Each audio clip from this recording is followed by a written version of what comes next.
A call to order the special board meeting of Community High School District 128. If I could ask everybody to please stand for the pledge.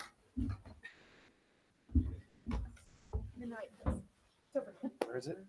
It's over there. I pledge allegiance to the flag of the United States of America and to the republic for which it stands, one nation, under God, indivisible, with liberty and justice for all. Roll call, please. Jim Batson. Kara Benjamin. Don Carmichael. Here. Para Drumkey. Here. Lisa Hessel. Here. Middlesh Kotwal. Sanal Kulkarni. Here. We note 5 of our 7 members present. We do have a quorum, so we will be proceeding to review the agenda. First up tonight, we will have an invitation for public comment. I do understand we have had some people sign in for public comment, and we will begin there. Following public comment, we will have an item presentation on a community engagement proposal, where we will have both a proposal and an action for vote. After that, we will have nothing further, and we will move to adjourn. So at this time, thank you. We only have one person signed in for public comment. I'd like to invite John Snow to address the board. Mr. Snow, we have a 3-minute limit, which I'm sure you're aware of. I'll let you know if you approach that 3-minute limit at that time. You can finish your thought, but we're very interested in hearing what you have to say.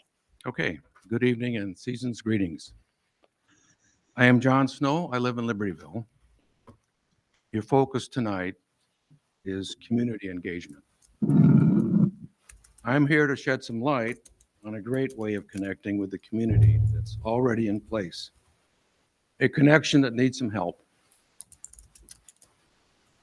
Some say a good way to communicate is with a story. So here it is. Some years ago, district families were first given the opportunity to donate commemorative bricks to leave a lasting mark at our school. Hundreds of district community families have donated bricks to both our schools over the years.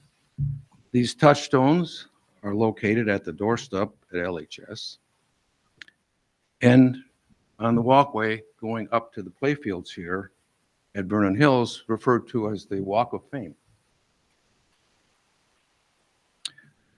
You need to personally view the messages on these touchstones to appreciate their value in connecting the schools and the community. Each touchstone expresses pride and joy from some part of the 4-year journey here and a desire to stay connected. If you knew nothing about the excellence of our schools, you would learn a lot from these touchstones. Sorry to say, the Midwestern weather has taken its toll and the touchstones have eroded. Some are just gone. Some are fading fast. The connection is becoming disconnected. Bottom line, end of story. We have a great way of connecting with our community already in place, and it is slipping away.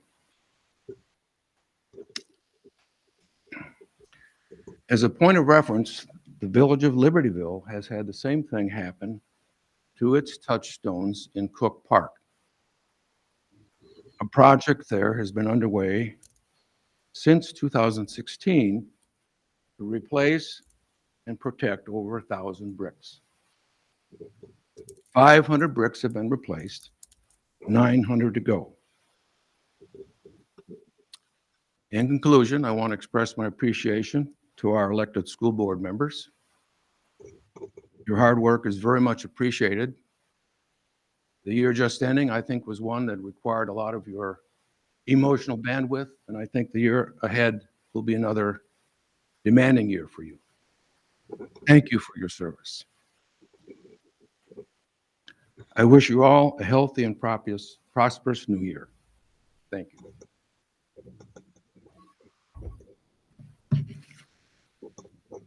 Thank you, Mr. Snow. Is there anybody else wishing to address the board at this time?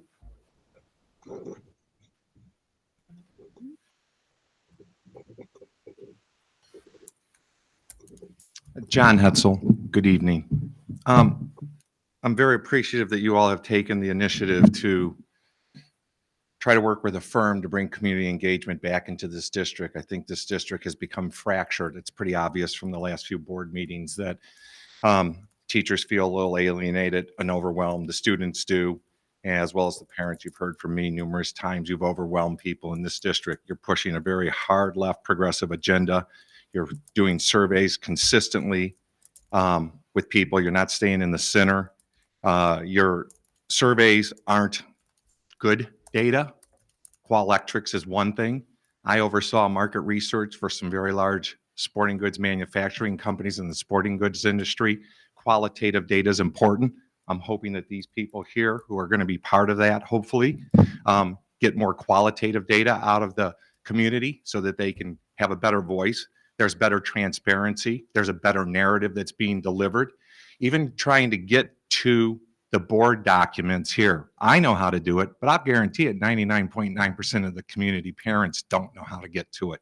It's not easy. It might be an education thing that you do, an academic thing, but it's not easy to access. Now, Mary did release a very good email on Friday, but again, that email went out on Friday, 72 hours. And as you can see, the engagement is nothing. Like most board meetings, you don't have engagement from the community and you don't get good results from your research and your data. And that's been said by the student council last week, the teachers union, the meeting before. What is this, the 6th public board meeting you've had in the last 35 days? If you include the 2 finance and facilities meetings, how many parents in the community can do that? I'm semi-retired. I can do that. But I guarantee you most of the families and the parents in this community can't. So what I'm hoping for with this community engagement, it helps bring back what's been missing from what I can see in this district, because believe me, I hear from a lot of parents more than you think. When I talk to them about what's going on here, I hear a lot of feedback. I'm just bold enough to come up here and speak about it. So at this stage, I think it's important for this school district to do a better job with the community engagement, with the communication, the narrative, and the agenda that you're putting out there, because you have alienated a lot of people in this community with your policies, whether it was how long you locked the kids out of school, how long you made them wear masks, the agenda that you're pushing into the school as far as the platforms you're doing, because you have alienated a large percentage of the families and communities here, moral and religious beliefs. As we've already learned, you tackled religion the last 3 months, and that really got you in some hot water. So I truly believe that this is a good step, and I'm appreciative of it, that you're going to do it. Now let's follow through with some things and see what we can do to improve the engagement within the community. Thank you. Thank you, Mr. Hetzel. Would anybody else like to address the board tonight?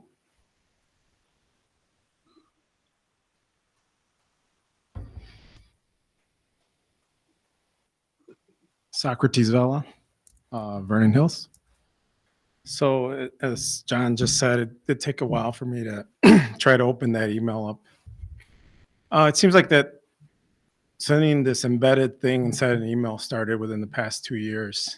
And it is difficult because most of us are on mobile devices, and then I don't think those are friendly sites that we can open on mobile devices. Maybe it's a lot easier to open on a PC, but so yeah, I have to attest to what he's saying.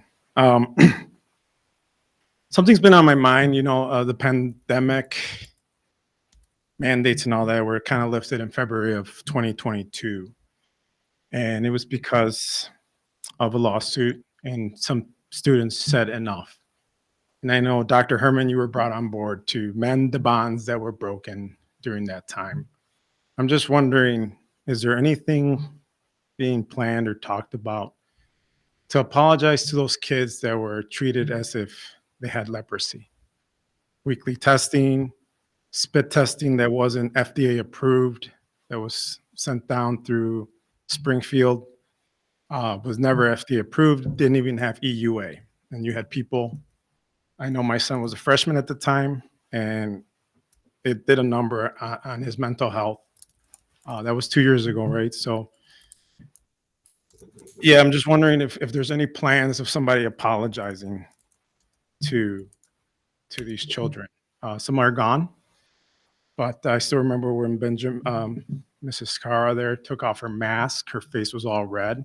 I'm pretty sure she's happy that that mask mandate was lifted. Carmichael got into a spat with the St. Louis family that evening. He was seen, videoed at some restaurant without a mask. So I understand we're not all perfect. We all struggled with it.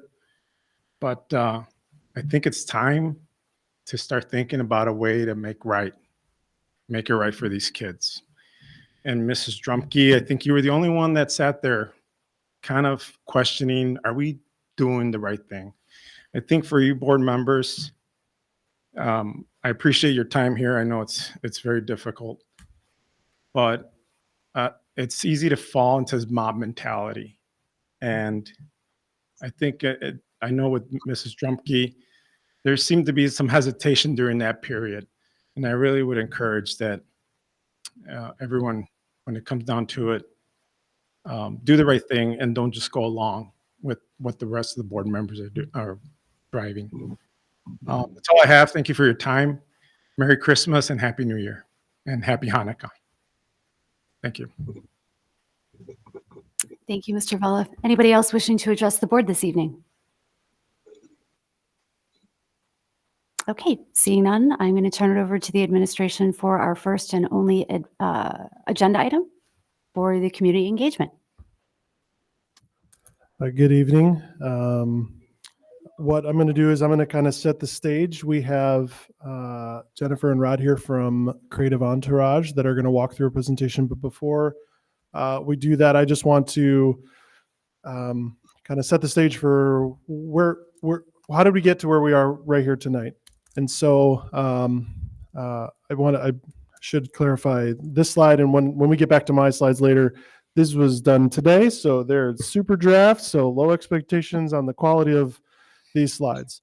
But in terms of the process, throughout last school year, we walked through a process to prioritize our capital projects to decide which ones meet the interests of the district the most. And we completed that in the spring.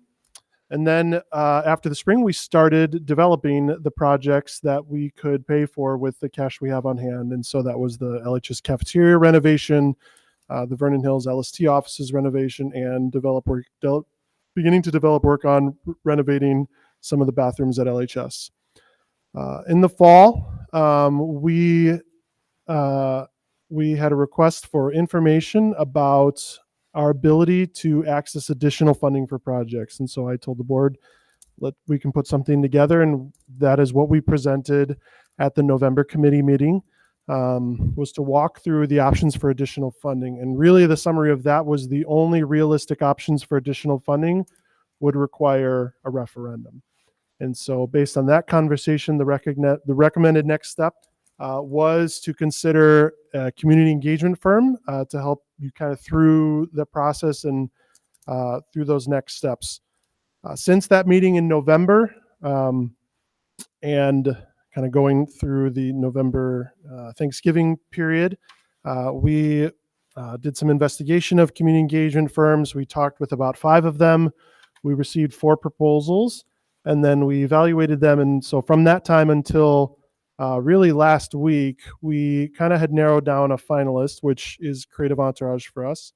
But this time last week, we just weren't quite ready to make that decision. We wanted to do some final reference checks and check on some data. So we were able to have some really good information that made us feel comfortable recommending Creative Entourage to be the firm should we consider community engagement.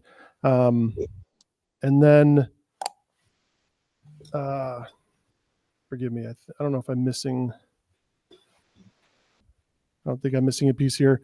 We'll get into a little bit more of even timing of. So that's what brought us here today. I think a fair question of why are we talking about this right now? Why couldn't this wait till January? Those are things that we'll get into maybe a little bit with Creative Entourage, but especially even afterwards, I've got some information to share about that as well. So with that, I'm going to turn this now over to Rod and Jennifer from Creative Entourage. Thank you for coming here, and please take it away.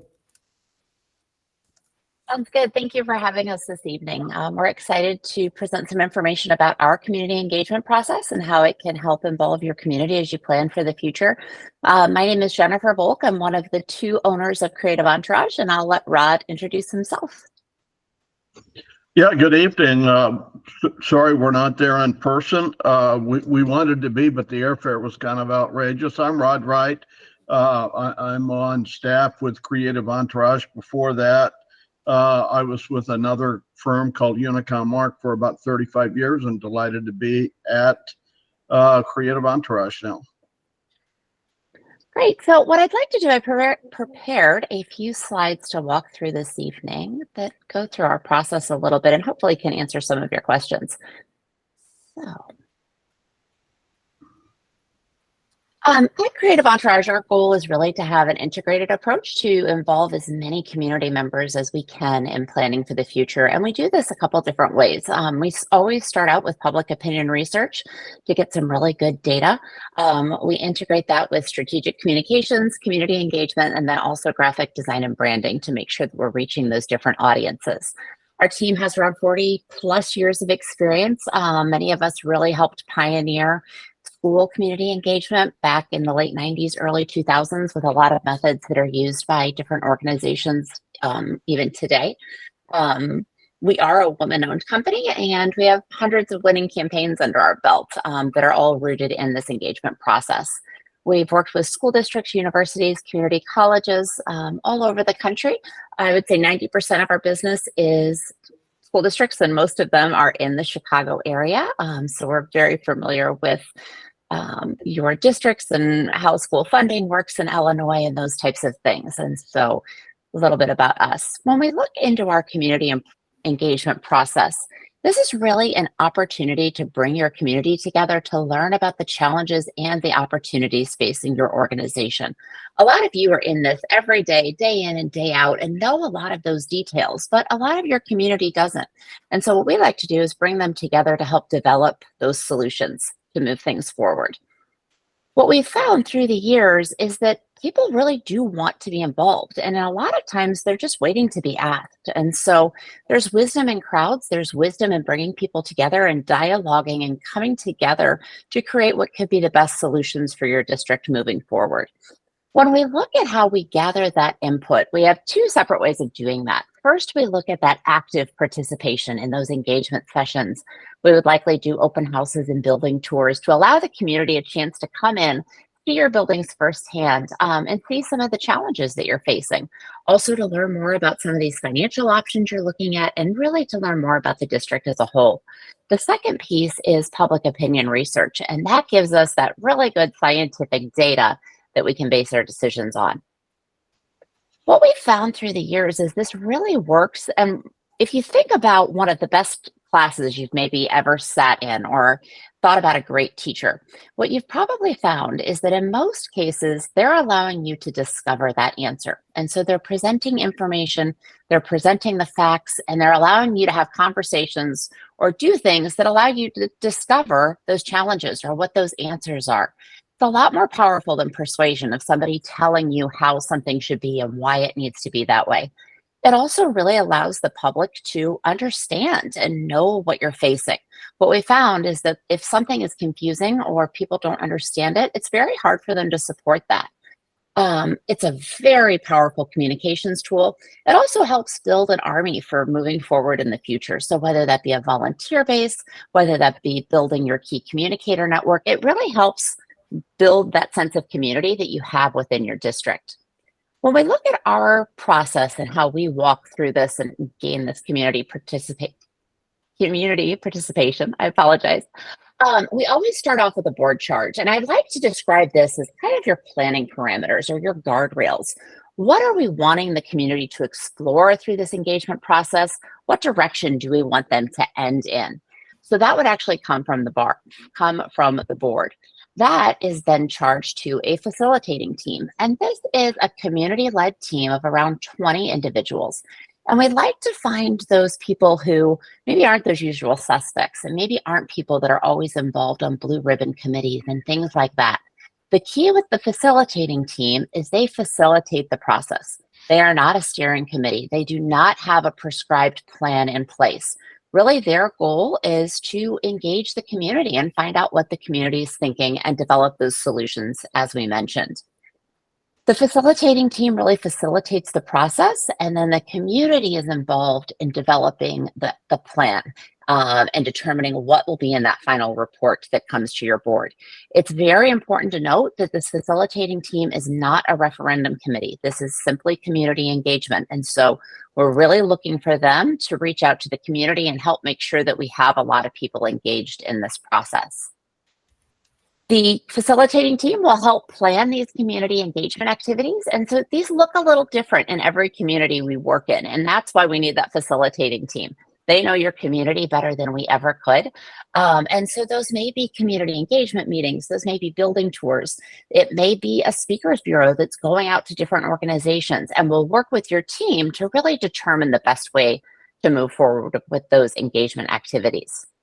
Following all of that, and we've gathered feedback at those engagement activities, the facilitating team will come together and develop a final report to present to you as a board. What we always ask is that the board receive that report and that they give it a good, authentic review and really study and listen to what their community had to say. And then it's up to the board to determine the next steps. And so that's your role at the end of the process. What we've found through the years is that it works best if these involve a large number of people. We'd like to see hundreds, if not thousands, of people involved in the end. That may be at activities, that may be participating in surveys, things like that, but we really want to have a lot of people involved in this. We want to have activities that result in dialogue. We want people having conversations. We don't want town hall meetings where people are standing up and asking questions and things like that. We want people having conversations and having the ability to ask you questions, but more in a small group activity setting and a workshop setting to make sure that we're coming to consensus on how to move the district forward. At our core, we are a communications agency, and so we will make sure that you have that ongoing two-way and one-way communication throughout the process to make sure that everyone is informed and in the loop.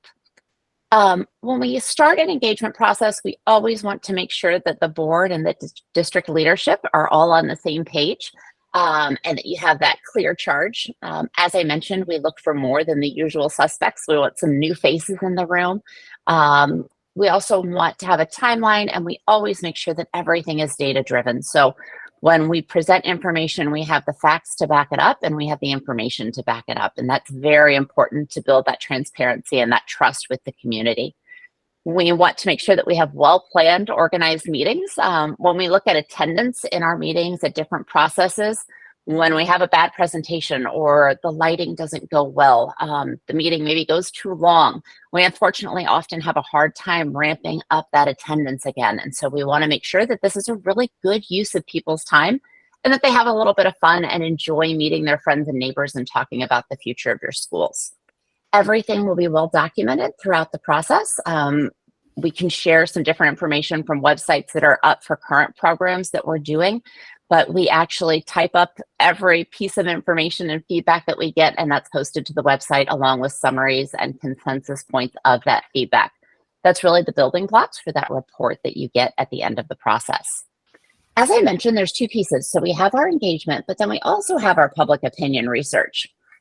So what we've found is that intuition is often wrong. So Ron and I have worked with a lot of districts and we've looked at a lot of surveys, and a lot of times we think we know what's going to come out or we think we know what our messaging is going to be. Not always right. We need to make sure that we have that survey data to tell us what your community is thinking. It can really help you develop a roadmap, a plan for moving forward. What is your community looking for? What do they support? What do they value? And how can we help communicate that? The language of these really matters, and how people perceive things matter, and the surveys will tell us that. What we've found through the years is that our surveys are very reliable. When you look at tracking surveys through the years for different districts, they track very steadily. We can tell why things have moved, things like that. They also tend to track very close to election results. And so a lot of that is just from decades of experience writing these and knowing how to do these and knowing the scientific methodology that is behind them. We make sure that there isn't bias in the questioning, bias in the ways that the questions are ordered, to make sure that you can really have some good data to make some accurate decisions from. So I mentioned the language matters piece a bit. These two questions were in a survey that we did for an elementary district not too far from you, actually a few months ago. And it's fascinating when you look at the difference on the agreement points. So question A said, I'm willing to support a referendum to make sure the quality of our schools measure up to that of the other districts in our area. 76%, we had a really high, people agreed with that. When we said our district is falling behind other local schools in terms of quality facilities and learning environments, we only had a 42% agree. So what that told us is that people don't think that they're falling behind the other districts, but they want to make sure that they're keeping up. This can help us make decisions to know that we need to be more positive in our messaging rather than negative. And it can really get at the root of some of those messaging issues that we've talked about. The final piece of kind of the stool of processes we've been talking about tonight is really the communications. We do communications really heavily throughout this entire process, whether it be for your surveys and your engagement program. We'll work with Mary and her team and also the facilitating team to make sure that we are getting information out through every channel possible. Again, it's different in every community, but these are just some of the things that we've done in different programs. We always make sure that one of the first things the facilitating team does is develop a brand and a name. This does a couple of things. The first thing is it really provides some ownership to the facilitating team that this is their process, that they are the driving force behind this by doing that name. Our team helps come up with a logo, and then these pieces are carried out through the entire process and even farther. As you can see on the top right, that was the program that is still happening in School District U46. Their engagement program ran about a year, but they decided to continue it after their referendum as they work through implementation. These are just a few of the communication samples, digital flyers. They had bookmarks that they put in the local libraries just to remind everybody about sessions and things that have been happening. We always make sure that we have digital and printed communication. We want to make sure that we're talking to everyone in your community and not just parents. And so we'll make sure that it's a very broad reaching communications program. So in the end, when this is all done, our goal is for you to have built community understanding and support for your schools. So this is an example of just some social media comments that happened after a great session that we had for the Huntley School District when we were doing some strategic planning for them. And then this photo is actually from a U46 meeting earlier this year. I think this was 2 or 3 months ago. It was the first meeting that they had had of their engagement program since the bond issue had passed. And they had to talk about how are we going to start doing some redistricting and some boundary changes and things like that, which we all know are not always the most fun meetings to have. But what was great was the positivity. So at the beginning of this meeting, somebody stood up and said, I have a question, which doesn't usually happen in our meetings. We have a process for that and processes for asking questions. And so we waited and she stood up and she said, I just want to thank the board. And I want to thank them for allowing our opinions to matter and for listening to us. And she mentioned a specific case study where she had requested some bike racks be put in front of a school that's actually going to be rebuilt. And they made sure the bike racks were there within a couple of weeks. But she had been at almost every session throughout this process. And it just proves the trust and the understanding that can happen when you truly listen, truly engage your community, and then also have that transparency there. In the end, you should have good internal and external unity. We want to make sure that your board, your staff, your community, that everyone is on the same page. We want to make sure you have a bulletproof plan that explains what and how you're moving your schools forward, that has the understanding of all of those groups listed above. You'll have a really strong group of committed volunteers. We have a lot of facilitating team members nationwide that now serve on school boards. They're active in their communities. In some cases, they take on the referendum committee and help build that piece, which is a completely separate volunteer-led effort. And most importantly, you'll have the public permission that you need for meaningful change to happen in your district. This is something that tends to carry districts beyond just this initial phase of the process. We've seen it support districts for years to come. So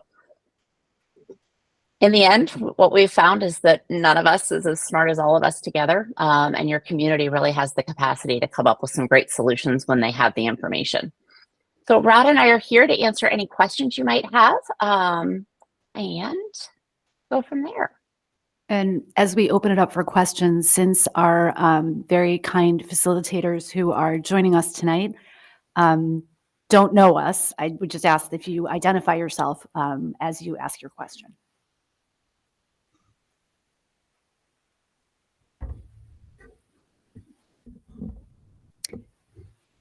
I somewhat know the answer to this question already, but I want to ask it because if I were a member of the public, this is what I would want to know. And so my brain is kind of going there. Oh, I'm sorry. I'm Kara Benjamin, by the way. Great to meet you. Thank you for being here. Why can't this better be handled in-house by professionals in our district? We're not saying that you can't handle it in-house. I guess the answer to that is like everything else, the more you do community engagement and genuine community engagement, the more you're not going to make mistakes doing it, and mistakes that can harm the program, both in terms of overall participation and also in using methods that drive consensus. I'd like to tell you that in the years that we have done this, that we've made no mistakes, but a lot of what you saw tonight is a result of making mistakes in the process, and we've learned from that. When we started doing community engagement, there was literally no other firm in the Midwest doing it, much less in the country, and we were kind of making it up as we went.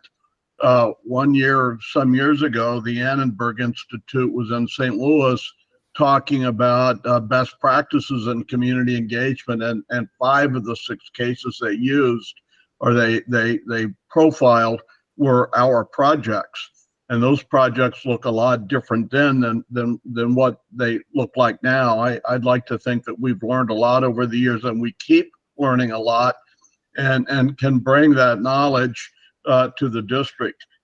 People in the district are going to work hard. Dan Burns that used to work with us and help put together our program would tell our clients, we're going to work really hard. You're probably going to think you're going to work harder. And the other answer is that most communication programs in a school district aren't really ramped up to take on this big of a project without getting help. And that's another thing that we'll do is we'll work not only bringing best practices to the district, but we'll help Mary Toderick and her staff actually help implement too, and almost work as a capable assistant on her staff and getting a lot of the work done. So that's another, that was a long-winded answer, but that's 2 major reasons. Thank you. Jennifer, did you want to add anything? Nope, I think Rod covered it. Okay. I thought about the same thing. The other thing I would add, and actually we were taking a walk down memory lane the last time our district engaged in this kind of work, we did hire Rod's old firm to do this exact same thing. So the idea of a board reaching out to experts to gather information from the community to help make a decision about something as important as a referendum is very common. We did it previously, D128, and most other districts near us use the same protocol. We don't talk about how many years ago that was. 2004, I think, is the document we Yes. found. Like I said, So, oh, I'm sorry. Cara Drumkey, one of the board members. I know that our partnership would be somewhat referendum driven, but do you find that the information that you get through the process is valuable even outside of just determining if you're going to be doing a referendum or not? I mean, I have to be honest, I didn't think just from reading the project or reading our packet and our board that the information that we would get was be on a larger scale in the form of how how we are engaging with community in general outside of a referendum. So how much of this do you find in your experience to be helpful to a district outside of determining whether you're going to put a referendum on the ballot or not? I think it extends way beyond the referendum, and it really depends on the district on how much operation, curriculum, things like that you want to get into on the engagement program.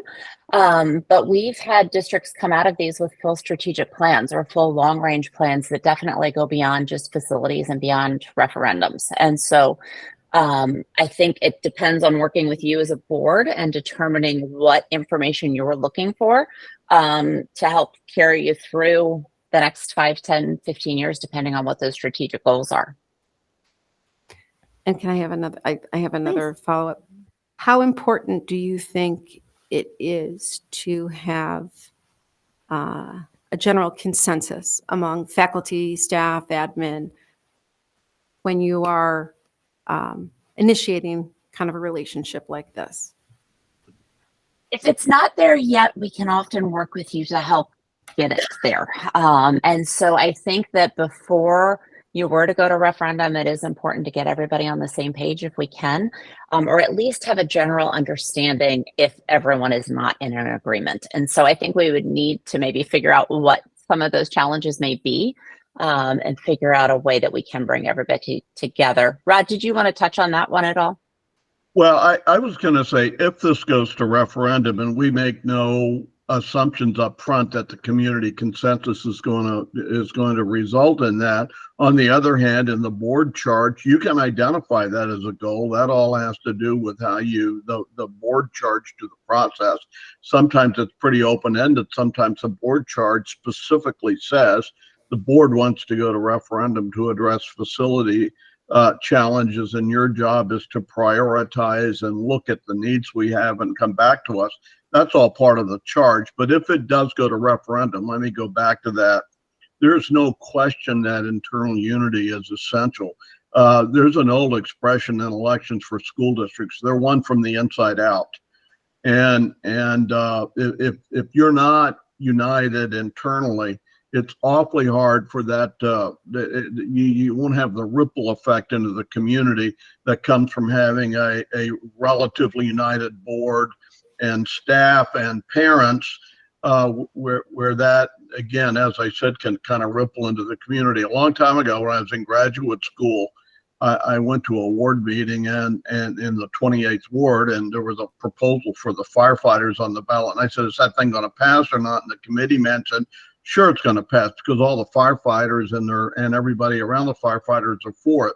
I thought it was the stupidest thing I ever heard in my life, and it took me 20 years to understand what he was talking about in terms of winning from the inside out. Does that answer your question? So just to clarify, what I'm hearing is that this community engagement process can help facilitate some unity. I don't think there's any Absolutely. question that wouldn't be a goal of ours, is getting people on the same page in terms of the district moving forward to address some key challenges. But I'm not saying there's 100% guarantee that that's going to happen, but everything that we have learned about community engagement is how do people look at facts and look at figures and then collectively reach decisions that is good for kids and good for the school district, and that they can all agree on, or at least a consensus will agree on. That doesn't mean that if we have 400 participants, all 400 want to sign a paper saying they're for this, but I do think that we can reach consensus. Rod and Jennifer, could I ask a couple questions? I know we're looking over there because that's where your faces are, but I know you're right there. So 2 questions, if you could. I would love to know more about your surveying methodology, particularly in your proposal. You have 300 sample telephone questions or surveys. How, just from a science standpoint, like how can you talk to 300 people and know what 35,000 people are thinking is one. And then the second one, in terms of timing, if we were looking at a November 2024 election cycle. When is the right time to start this process? I'm going to let the PhD in political science take the survey question. Yeah, as Jennifer said, I have a PhD in political science, and what I did in graduate school and what I've done ever since graduate school is study public opinion research.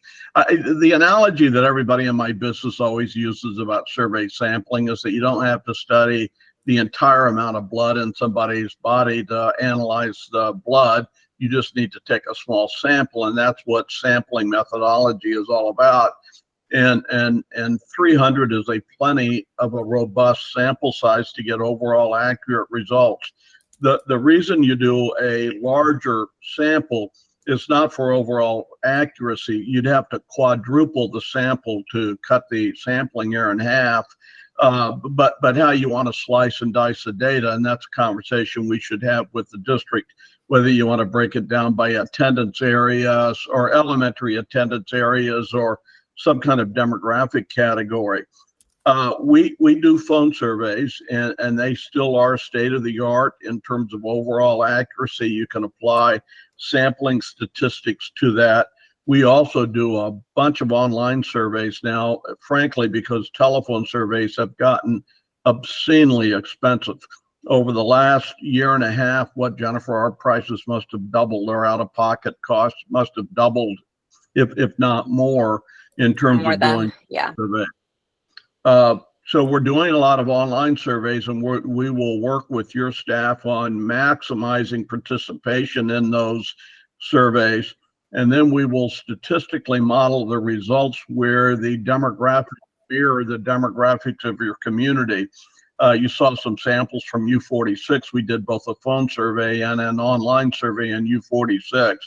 And the results for all practical purposes were identical. And you can't apply sampling statistics to online or opt-in surveys, but in terms of reliability, the kinds of things Jennifer was talking about, we've had a lot of success with online surveys. And in some smaller districts, it's really the only tool we have available. What is coming down the road, but you can't quite do in a school district your size right now, is these online panel surveys that a lot of the sampling companies are operating. If we were doing a metropolitan-wide survey, that's the tool that we would use, but it's hard to do that for a school district. I'll let Jennifer talk about timing, but my answer to that is the sooner the better. Absolutely, the sooner the better. So a lot of our programs start a year to 18 months out before they plan to go on the ballot.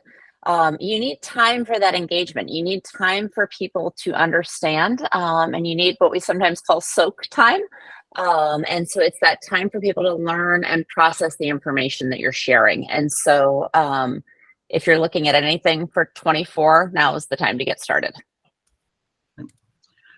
I should have added on the surveys that they're a lot easier to complete now because cell phones are so easily available. But the ratio between cell phones and landlines is one of several reasons why interviewing costs have exploded.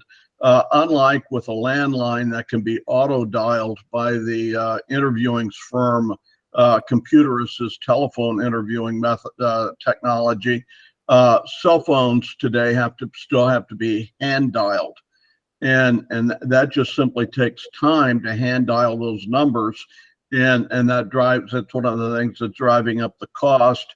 We just did a survey in Western Missouri, and I think the ratio between cell phones and landlines was 70-30 or maybe 80-20. Well, with cell phones, we dialed it, drove the cost way up. This is Lisa Hessel. I have a question just to clarify the goal of determining if a referendum is appropriate for the November 2024 election is because the voter turnout is so much higher than it would be for a midterm election. Is that correct? Go ahead. Was that a question to us? Yes. If you go back and look at the pass rate of bond proposals or rate increase elections. And it's my understanding you're looking at that debt service extension as a possibility, which is kind of an unusual election to have. But if you look at it overall, turnout in November elections tends to be good for school districts. Kind of the highest pass rate is in November. That's kind of followed by the March primaries that you have with the lowest pass rate by far, actually, in those April kind of odd numbered year elections. The point I want to make about that, though, is that with the pandemic, the N, or the number of elections that we're looking at recently, is pretty darn small. There wasn't a heck of a lot on the ballot for 2 or 3 years during the pandemic. And it looks like a lot of school districts are kind of looking at ballot proposals right now. I could go into a lot of details why November and high turnout elections tend to work better. But a lot of it has to do with the demographics of people who don't vote in low turnout elections versus those who do vote in low turnout elections. And kind of the simple story about that is that turnout in really low turnout elections look like a lot of people like me and my female counterparts who, once they get my age, become pretty tax resistant. Thank you. What other questions do we have? Hi, this is Sonal Kulkarni, and I'm another board member. And I had a question on your proposal. Does the cost change depending on the scope of work involved? I think the scope of work involved here was an example, helping us get to the answer of should something be on a ballot or not versus help us define a strategic plan. If those were kind of two ideas out there, would the cost here be different or the same? They tend to be pretty similar. Okay, thank you.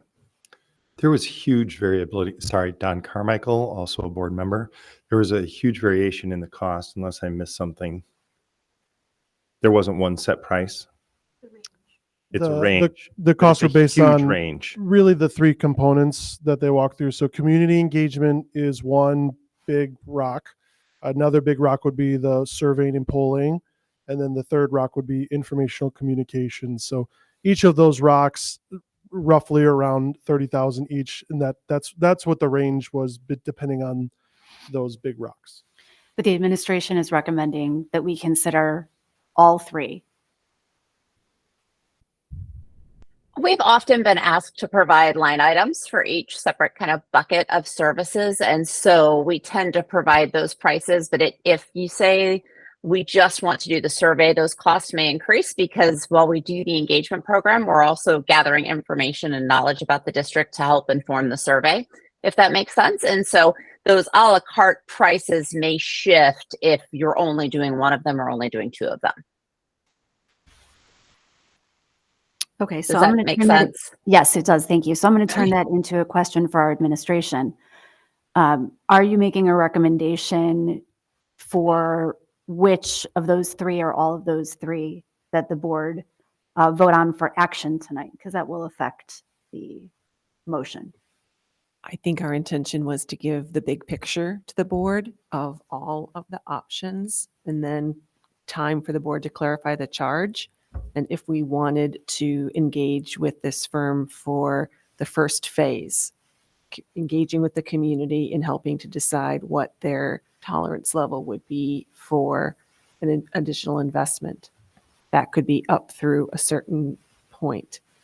Then we could consider, based on that report that the board would receive, are we ready to invest in additional information or, additional phases of this whole. If we were to come and receive a report in May or June that says there really is a low tolerance, it wouldn't make sense for us to continue on. So I guess I see this, we presented the whole protocol. What is our approach? What is our comfort level with engagement through the first report, seeing what that is, making a second decision, And then again, seeing how that goes and then what might be, because once the board would consider adopting it and putting it on the referendum, then it switches to a vote yes, and we can't do very much. So our two phases would be the spring and the summer, and then the board sort of takes a yes, please vote, but we can't do any vote yes or any kind of additional education campaigns beyond what we did up until you put it on the referendum. So these would be incremental votes, right? We will meet several times to determine how far in the process we need to go. Because as you said, if we're in that first stage and we make the investment to get through that first stage and it yields results that are unfavorable for us to continue, then we may realize that investing further in more research is just really not worth it at this time. Okay. But do So we what does lose the motion look like? benefit of, do we lose the benefit of these peripheral benefits? If we are doing it incrementally, are we doing it referendum determinative? Or how do, I mean, I can get behind at this point, not get behind, but I didn't understand that we would be getting other beneficial information that I think the district needs.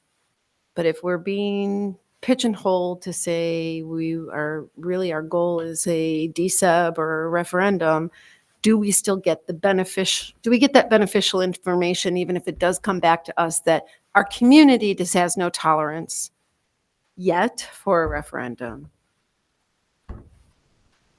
But how we are engaging with our community and how they are feeling about our district, are we getting that beneficial information just from having the community engagement portion?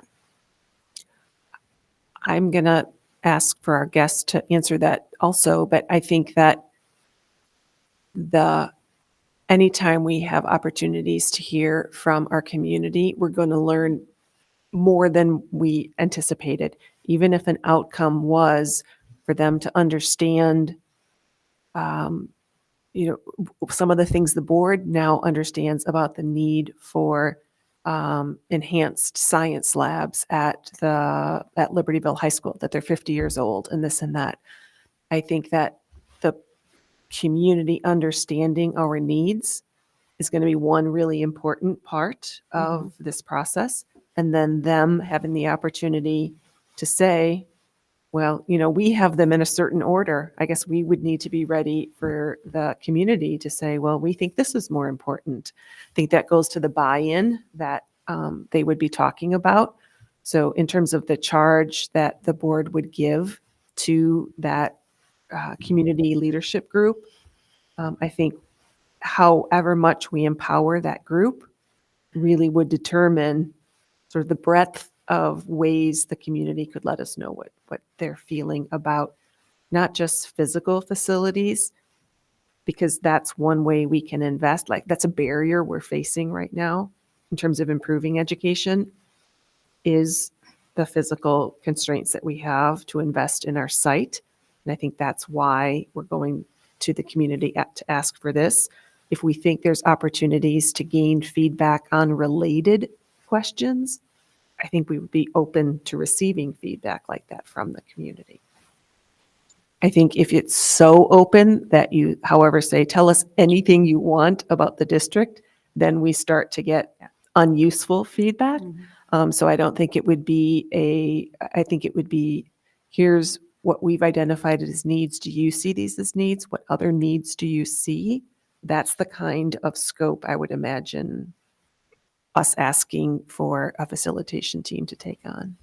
I want to clarify one thing. When you said multiple phases, I think, is that the word you used, Denise? I'm not sure. But does that mean we would, an example of this proposal, first do community engagement, see if it's a hard no or there's an openness to do more, and then we would go down the path of informal communications? Are you thinking of phasing in that way, or? I think they are integrated, but from earlier conversations with Jennifer and Rob, they also talked about there are multiple decision points. It's not just full steam ahead from now till August, which would be the deadline by which the board would need to make the decision about the ballot or not. Jennifer, maybe you can help just sort of talk about different checkpoints that the board would have along the way. Right. And so I think we would need to sit down and figure out the best timing for the survey. That's different in every district. And so I don't think we know exactly when we would want to get your survey into the field. The engagement, we would want to start, right away, January, February, and get that rolling with that report coming to the board by around June 1 or no later, so that you have time to make decisions. And so you would have that engagement information then. What we did recently in a contract with a client is there's basically, I don't want to call it an out clause, but if the board decides that this is not the right time to move forward, and so they've gotten the community feedback and they've decided, you know what, we're not going to move forward with the ballot initiative at this time. In our contract, we have a clause to basically exit the contract early if that is the outcome. And so we will be happy to negotiate that when we work on the contract too. Yeah, I think it's important that when we submitted our proposal, we were given a lot of background information about the district's work on creating a facility improvement program. And we were thinking about, how do you get from where we are now, A, to B, which is, the ability or the capacity to implement that plan with some community input. We put together a proposal that was kind of, this is what we think you need to do from where we are now to where you want to be at the end of the process. As Jennifer said, we may get into this program, we may do the engagement, we may do the research, and what we're hearing back said it ain't going to happen in November. You may need to take a longer approach or rethink of what you're doing. That happened, for example, in St. Joseph, Missouri, a few years ago, where we had to extend the engagement program for that consensus of that capacity to exist. And as Jennifer said, while our proposal gets you from A to where you want to be, if we get to the middle of the summer and it's clear that we need to rethink this a little bit, we certainly have an opt-out in the agreement where the district can decide, and we would certainly recommend that also, that a different kind of approach might be needed, or a longer approach might be needed. I'm stubborn enough that I don't like to think that we couldn't help you get where you can implement a long-range facility plan. I'm not stubborn and bullheaded enough to think that it might happen, and that it may take a little longer than what I think it's going to take. And if I note in the proposal, these three things are not linear. The three different phases that are listed in the proposal, I think there's very clearly bullets in each one that would need to be implemented concurrently. In fact, I think there's a line in the proposal, for the best results possible, these activities must be done in conjunction with each other. So I would have a hard time pulling out which pieces of each of these three phases we would not start with. So I would be more comfortable if we moved forward with all three phases of the engagement now and had the eject button if the community clearly said that there was no capacity for facilities improvement beyond what we have allocated currently. So authorizing the full amount now with the opt-out in June Or yes, or wherever. yes. And Sorry. please go How ahead. we've done that is in the past is actually taken that fee, broken it down into a monthly payment schedule. And so I would just need to run the numbers with you doing a telephone survey to make sure that our out-of-pockets are covered on the phone calling, as Rod mentioned. But it would probably be something like that, where those payments could stop if need be this summer. Certainly. And it makes sense that the high cost for those phone calls needs to be covered in the contract, even with the addition of an opt-out clause. Right. Mm-hmm. Yes, that makes sense. Yep. I want to come back to Kara's question about other opportunities. I did have the chance to speak with the superintendent at U46 last week. And one of the things, and they actually mentioned it in their presentation, but the focus was on the facilities improvement, but the goodwill that was reached by this community was then the starting point for their next challenging conversation that they need community engagement on with the redistricting and possible closing of schools. So the idea of can this kind of community engagement and relationship building with a core team, or even with building that two-way communication with the community, that can spill over into other projects, either working with this firm more formally, or some of the same tools and methods and strategies can be carried over into future challenges that we might face. What other questions do we have? I'm still thinking about the timeline. So if we go ahead and commission this today, when do we, at what points between January and June, do we receive any feedback so we can kind of say, okay, this isn't giving us the results, the early indicators are not strong enough that we should proceed? I mean, besides covering your cost, of course, but I'm just trying to see at what, is there an early indicator that tells us if we should continue with this, even this effort or not?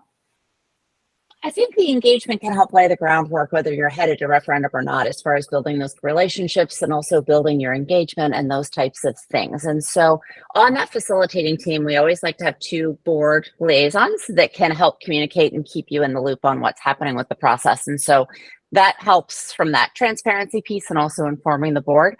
I think it depends on when we decide to do that survey, on whether we put that at the beginning of the process or closer to that summer date.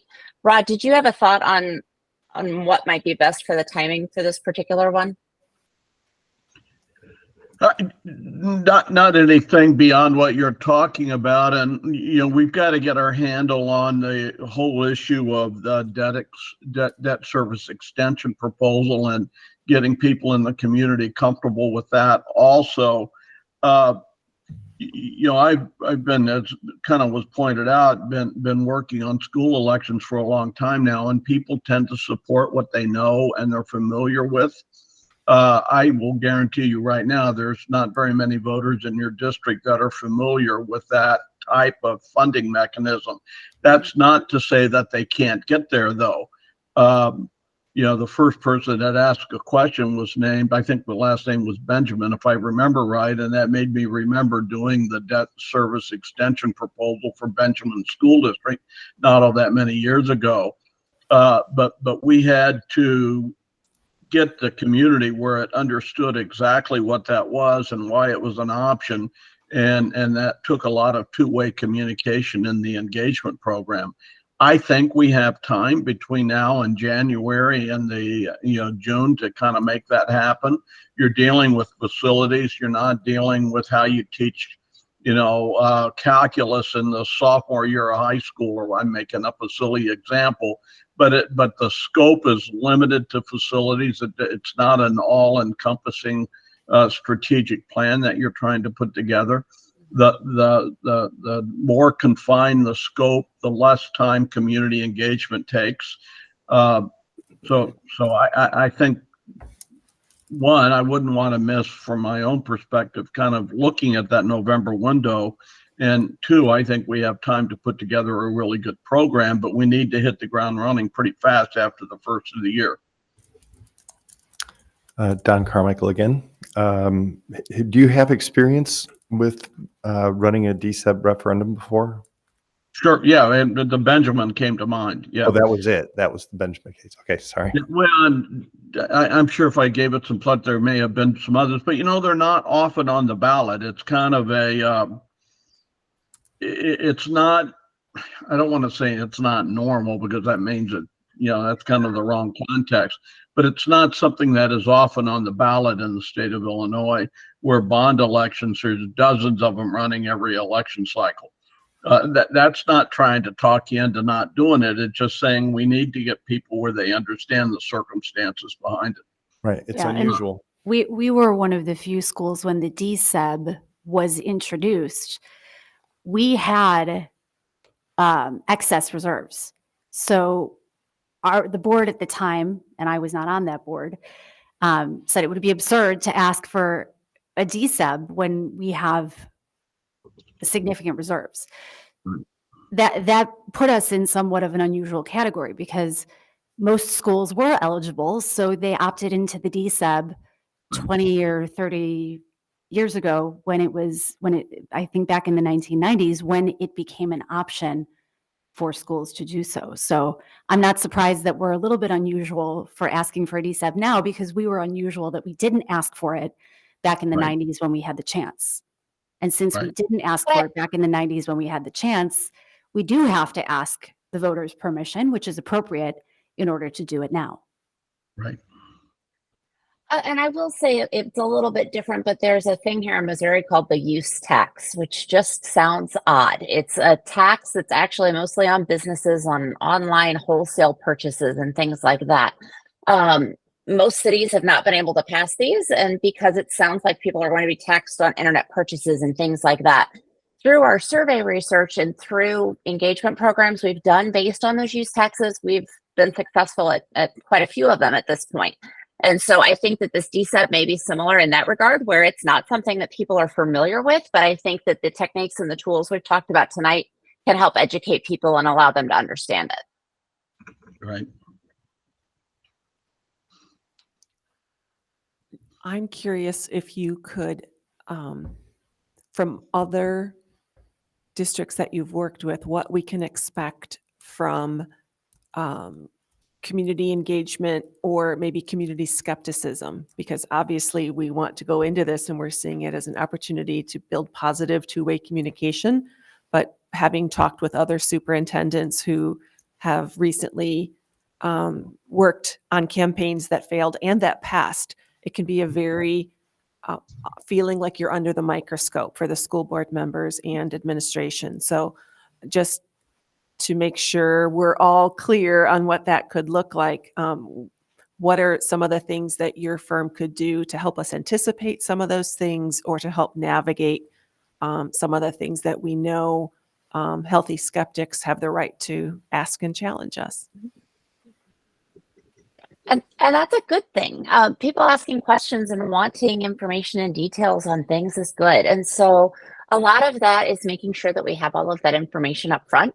So your team will get tired of us asking you questions in the first month or so. We put together pretty robust frequently asked questions documents, really getting into the details on your finances and making sure that we can explain that to people, and making sure we have answers to all of those questions that may be coming up and arising.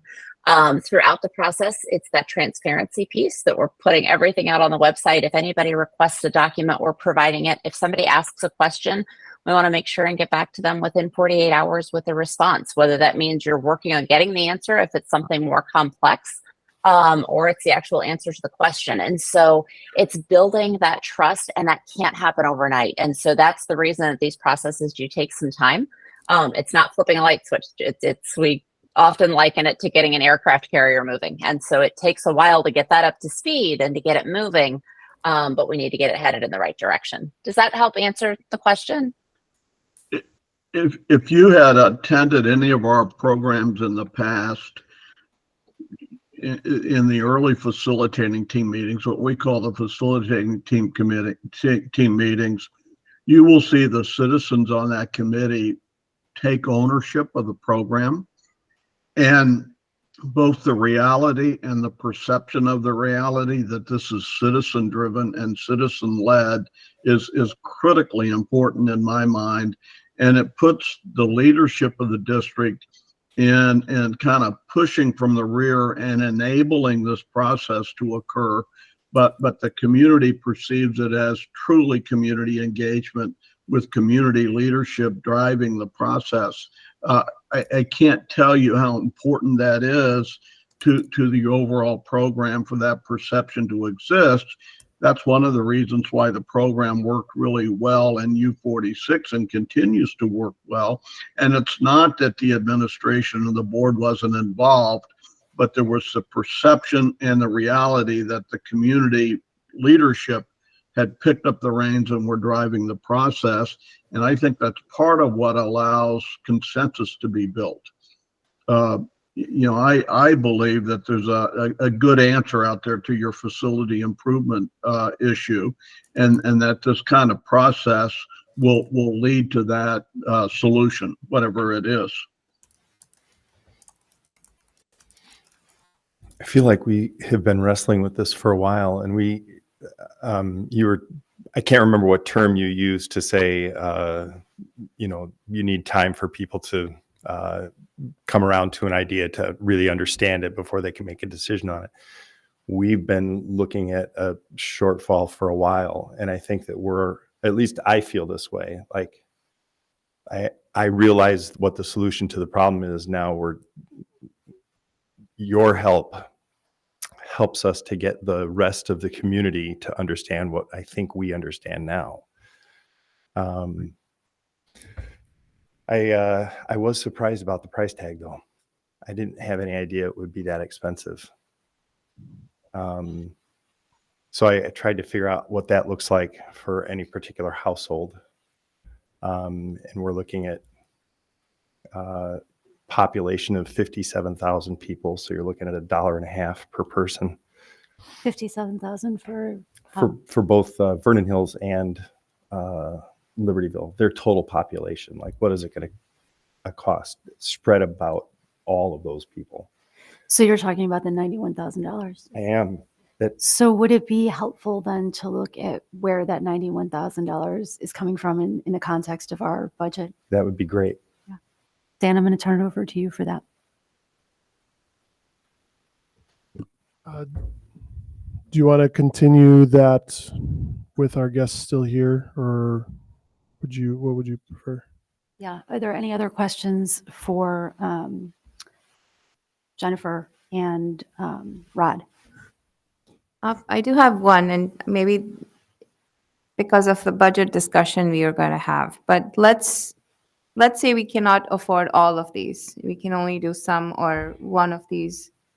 Which one would you recommend of the three? I think that's a hard question. I'll let Jennifer address it. She's in a position where she has responsibility for this, but the only way we get business is if we're with successful projects. If we have a project that goes south and doesn't work very well, that ends up costing us a ton of business in the future. So we have to be successful as a firm, and we put together proposals that help enable that success. There's that great game that my kids used to play where they had the stack of logs and you pull a log out, and before long the whole thing would fall. That's kind of how communications work. You start pulling logs out, before long the whole thing collapses. So we put together a program that we think will create the capacity for the district to be successful. And I, for one, and I'll let Jennifer talk, she's the boss, but I would be hesitant to cut anything out of that, for fear that it not only would lead to lack of success for your district, but selfishly, the same thing would happen to us. And I do a lot of our business development. I want to be able to go all over the Chicago metropolitan area and talk about a successful case with District 128, much like we did with U46 tonight, rather than something that didn't work because, we got cheap and cut elements out of the program. Thank you. No, I would echo, and also just looking at our workload and projects coming in, we're really at the point where we kind of need to do everything, like those three pieces, to have things be successful in the end. We do have some clients that do yearly public opinion surveys with us just for tracking purposes and things like that for their strategic plans and for their long range planning. So that is something we sometimes offer separately, but I think with what you're looking at, we would really need to look at doing all three pieces.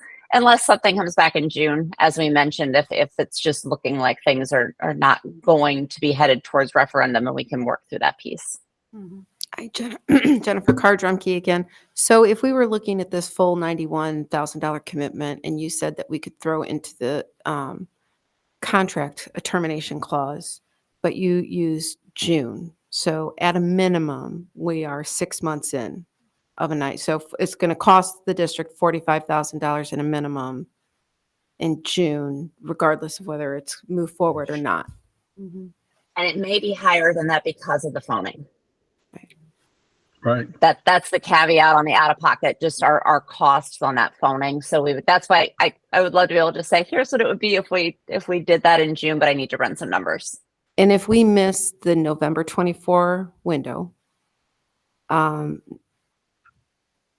next best is 2026 midterms, Well, there's the April which you said were 2024 elections. pretty And- unsuccessful in April, right? Yeah, there's an April 25 election, and then there'll be March and November in 2026. So if we miss the November 24, our next best case scenario outside of waiting to 28 would be 26. We actually, if you don't mind me interrupting, we have a unique situation in which that might actually be a pretty active time in local politics, even just given our board status. So that if any four-year members are running or seeking reelection. So I wonder if that would be a time anyway where the district is kind of more actively engaged. Well, I also think because the voter turnout is so much higher in November of 24, 1,000%. secondarily, it's worth considering the value of separating school board races Right. from a DSEB conversation. I think there's value in considering keeping those separate. I suppose I was only saying as a backup plan Sure. if things were not to be in line for November of 24. But But I hear you, Lisa.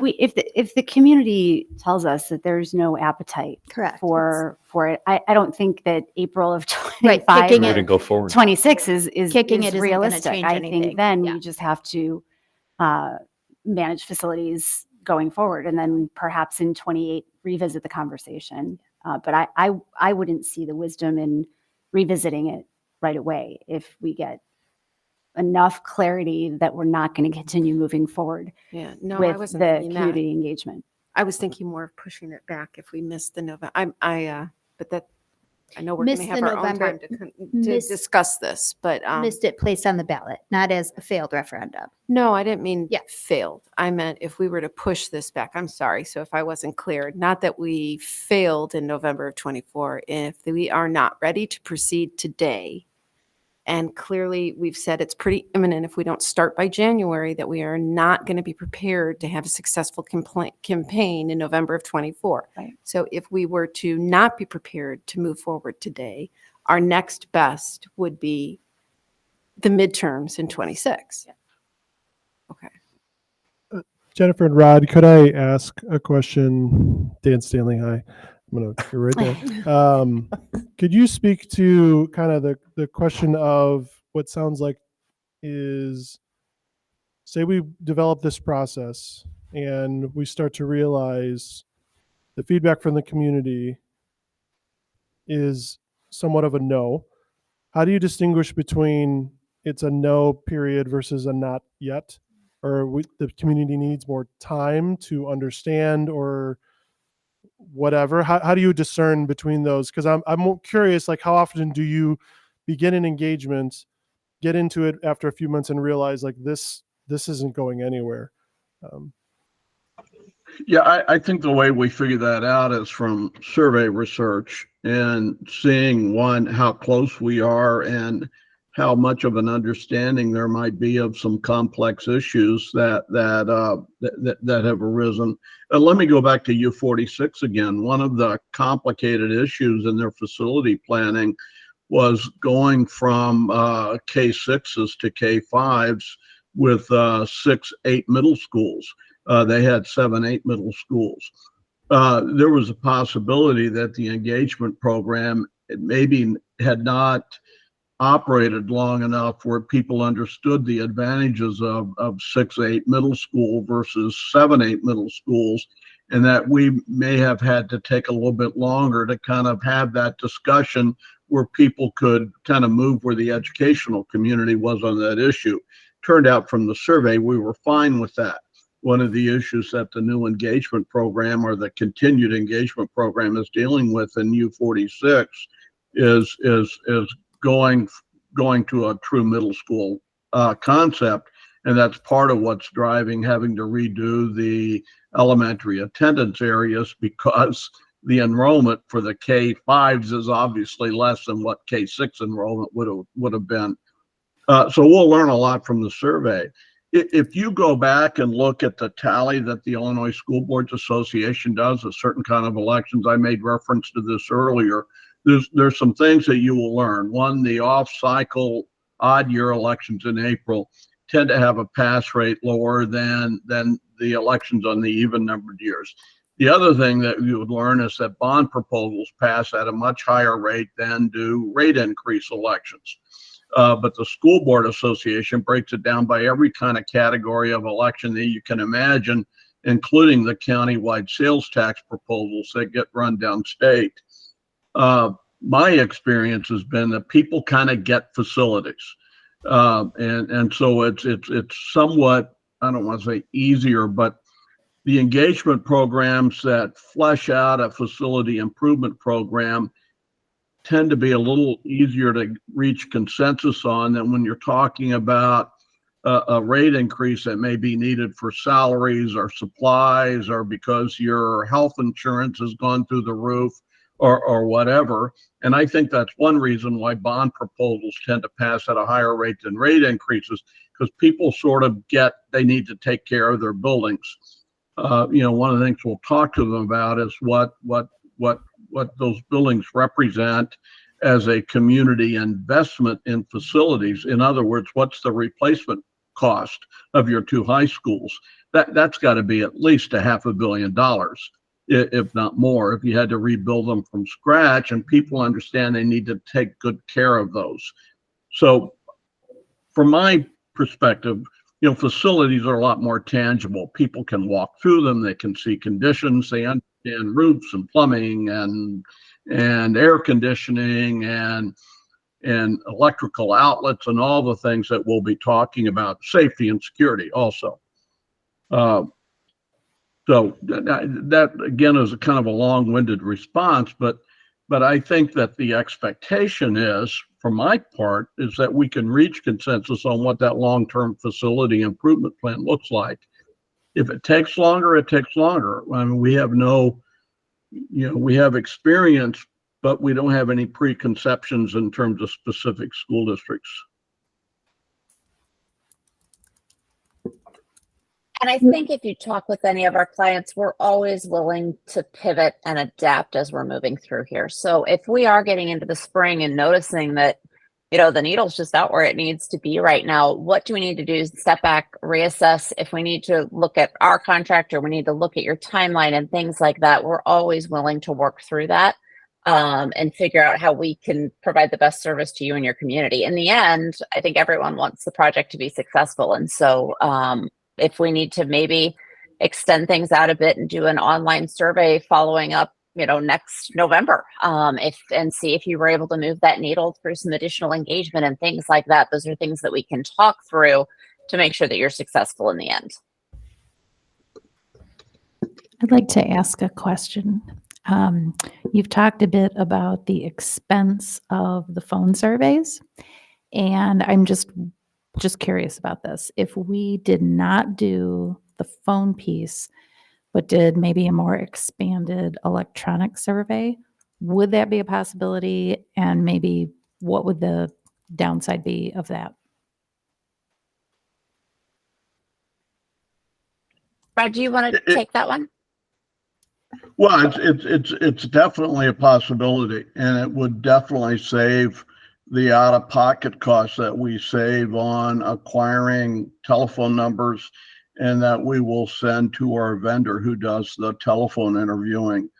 I'll let Jennifer talk about what that cost savings might look like, but that certainly is an option, and we will work with you in publicizing the survey, either with direct mail or text messaging or email or take-home material or whatever we do, airplanes pulling a banner overhead. I'm making that up, but we'll try to figure out a way to publicize that and make that survey work. So that's certainly an option. And the online surveys are running around 20,000. But you'll also have promotional out of pockets with those. Like Rod was mentioning, we do need you to either do text messaging, probably a direct mail piece, depending on how those responses are coming in. And so we'd have to look at that piece too. Right. We have had some issue. Don Carmichael again. The community has said some things about survey fatigue. We heard that at some recent board meetings. And there's also a perception that unless you've asked every single person, you don't have accurate results. And we've pushed back on that. We did actually say that, from a statistical point of view, having a sample is enough in order to make some sound conclusions. I guess I'm only saying that so that you understand there's an obstacle facing you. We have to be cautious about how often we survey, I think, because there is some survey fatigue. Just informational. I wasn't asking a question. Sure. Well, I've been at this a long time, and I know professionally that with the right kind of methodology, phone surveys are more reliable and more accurate than an opt-in survey where you at least try to ask everybody. The problem is you don't. Even if we get 2,000 responses back, one could argue that that's not representative of the entire community. But I know that people are out there are skeptical about it. There are people that think the moon landing was filmed in a Hollywood studio. There's just things that you can't do about things like that sometimes. All I can do is give you the best professional advice I can give you about how to conduct an accurate survey. To me, the sampling methodology is the easy part of it. The hard part of doing a survey is the questionnaire construction and then the analysis of it. That's the art and science of survey research as far as I'm concerned. I would be worried about potentially losing an important part of our population in the community if we were to only do online. For the savings of only $12,000? No. I mean, just when we're looking at a $91,000 bill. I like the question and I like exploring that idea, but I think the cost savings don't give a return on investment that protects our whole investment, because the point is to get as thorough a community engagement as possible.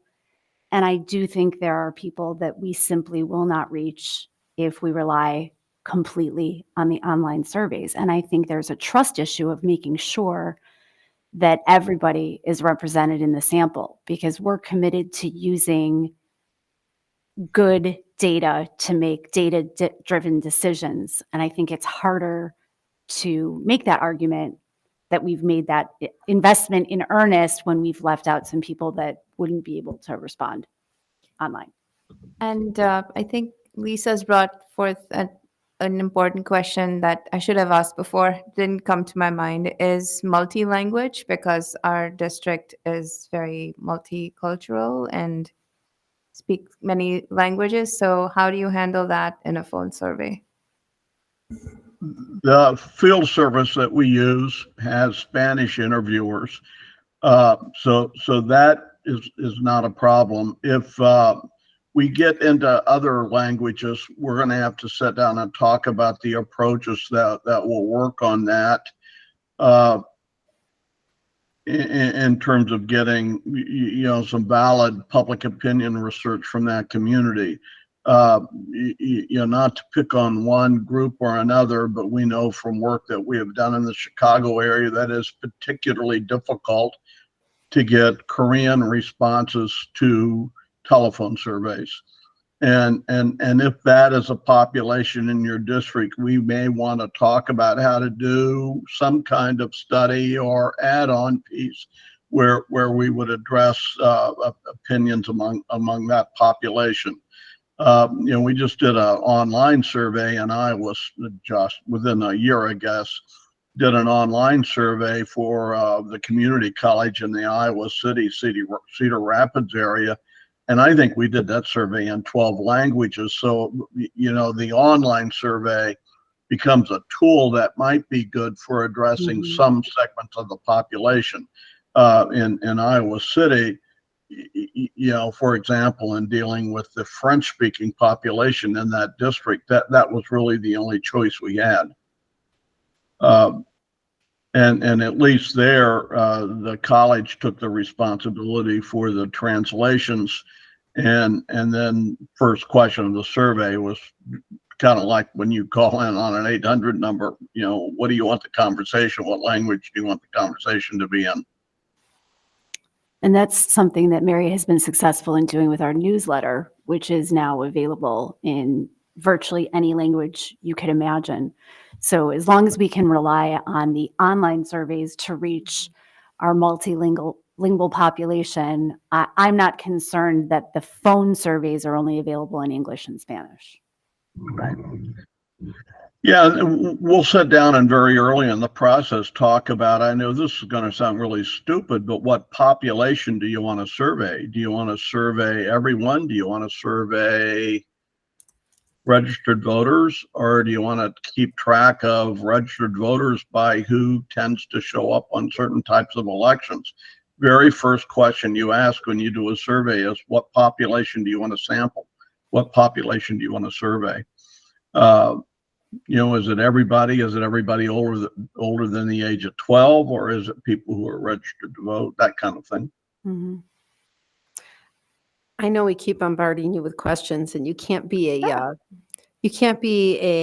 you know, fortune teller, but how separate can you make facilities? We have a lot of changes that have happened operationally and also instructionally. So how much does some of that interfere with you focusing on this is capital improvement facility? This isn't about grading or scheduling or anything. Or do they sometimes blend? That's an issue that the board decides in the charge that Jennifer talked about, and how you want to address that. My sense from when we responded to the request for proposals is that you wanted this process about facilities. If that's the case, issues that you've dealt with having to do with curriculum and instruction, how you're teaching kids, it is a given, and would be outside, and debating that issue would be outside of the charge given to the process. My experience has been is that people like that charge being clear and definitive. They like being told what they are to report on, what they're supposed to examine, and what they are to report on.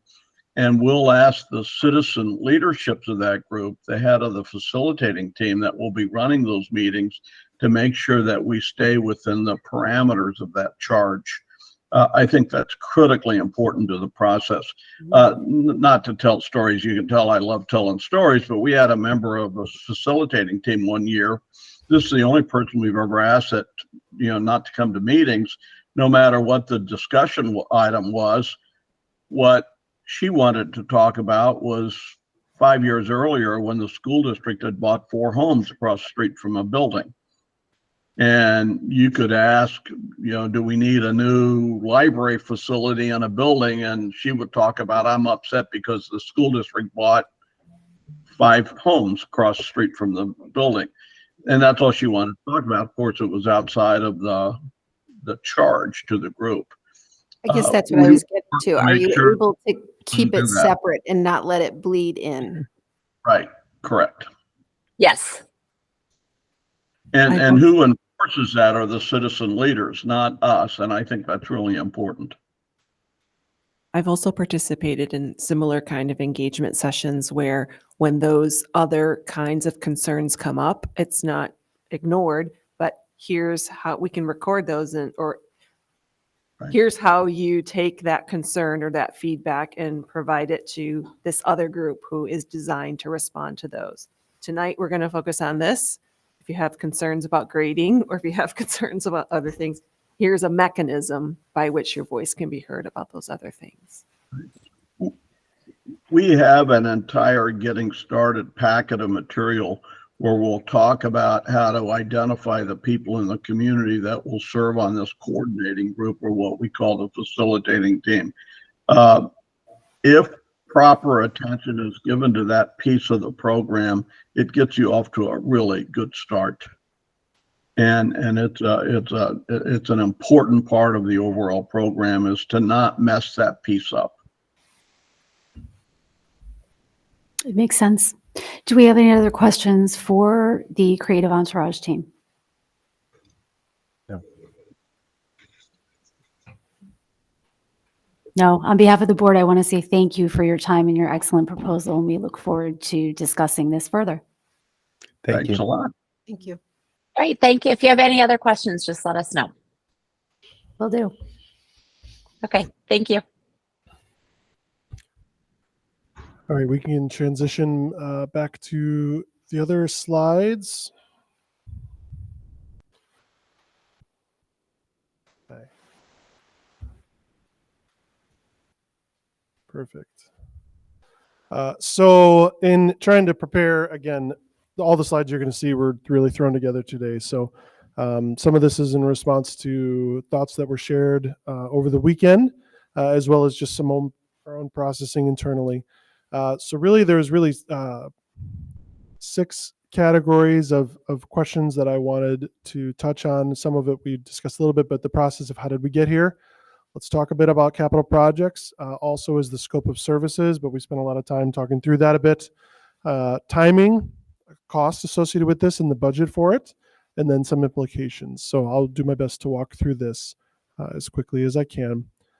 For the process, I already did walk through this, but we are here based on, to be honest, kind of a natural conversation that we've been having over the last year and a half. This meeting was not in, at least my frame of reference, when we were started looking at any of this a year plus ago. This has been just kind of a natural one step after another that brought us here. In terms of capital projects, I went back to try to reference for the last roughly 10 years-ish. The district has invested significant resources in many projects. So for example, some of you may have been here for these, some of you may have not been here for these, but we built the new aquatic center at LHS and a parking lot that was right outside there as well. We've renovated the old pool, and that is now the multi-use space. I don't know what it's called. Dance studio. The dance studio is below, and then above is Wrestling. it's more than just wrestling though. It's Butler Lake Hall, I think they call it. It's multi-use. We renovated the field house at LHS. We developed transition pathways. That was, renovation of a space that we're leasing for our transition program. We built the West Gym here at Vernon Hills High School. I was just thinking the front of this building looks very different from when I started working here 7 years ago. That building was built. We built on an addition at the back of this building to accommodate the expanding enrollment. We doubled the size of the cafeteria for Vernon Hills. There were security upgrades that I wasn't here for, but there was a decent amount of money spent on them that involved vestibules, various security things that were done several years ago at this point. There was the development of the Brainerd site, which actually, what was the name of the company? Unicom? Unicom actually, Mary found it and I got to read through it a little bit. There was public opinion information about what to do with Brainerd back in 2004. And so the development of our site there was done. And so that's the athletic fields that are there right now. We are in the process right now of renovating the LHS cafeteria. We're in that design phase and kind of putting the bid documents together. We're also in the process of looking at some of the bathrooms at LHS. And we are in the process of our LST office renovation here in this building at Vernon Hills. So those are, just trying to get after what the projects we've done now in terms of money. That one was a little trickier because some of these projects spanned multiple years. But in looking at over the last 10 years, the district has had significant investment in capital projects. So this is capital outlay for the district. And so you can see there's some years that are higher. Those bigger years would have been the pool, the pool addition, and then the additions over at this building for a few years. And so what has that really done? That has done a few interesting things. One is it has lowered the fund balance that we have because we paid cash for those projects. So you're talking well north of $50 million of projects that were done paying for cash. And one thing that I appreciate from that is that we were able to avoid borrowing money to pay for it. Whenever you borrow money, you have to pay interest. We were able to avoid tens of millions of dollars of interest to do those projects. And you can see, so this chart shows the trajectory of our fund balance. Whoops. Hey, can you go back? Can you refresh, like go in and redo it? Please. Thank you.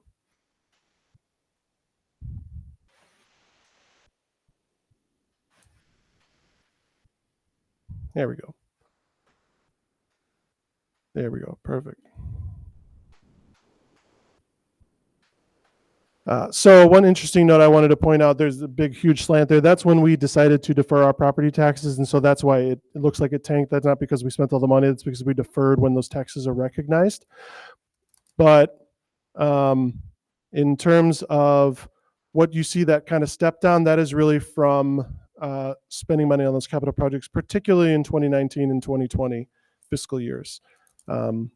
Another thing you'll notice is that chart also shows the history by fiscal year of debt, and particularly debt payments. Really, it's more about what we spent on debt service. And so really since 2017, the district has had no debt. There has been no levy for debt. In 2021, there's a little bit of red there. What is that? That was when we had excess fund balance in our debt service fund. We had about, I want to say it was 3 to 4 million. I can't remember the exact number. And the only way to get it out is you had to issue debt for 30 days, pay it back, and then you could put the proceeds. We put the proceeds in our capital projects fund to actually pay for the projects that we did. So that's what that debt was, but that was not a levy. But we have been out of debt since that 2017 year. So now the projects that we're actually looking at. So that was a lot of the projects that we have been doing. We talked just briefly about the projects we are doing right now, which would be the first 3 on this list, which is the cafeteria renovation, the bathrooms, and the LST offices. Those are the ones that I felt you could tackle with the fund balance that we had, which is approximately 15 to 16 million at the time. But to do more, we don't have the ability to pay for those in cash. And so these are the projects that we have right now based on the prioritization process that we went through.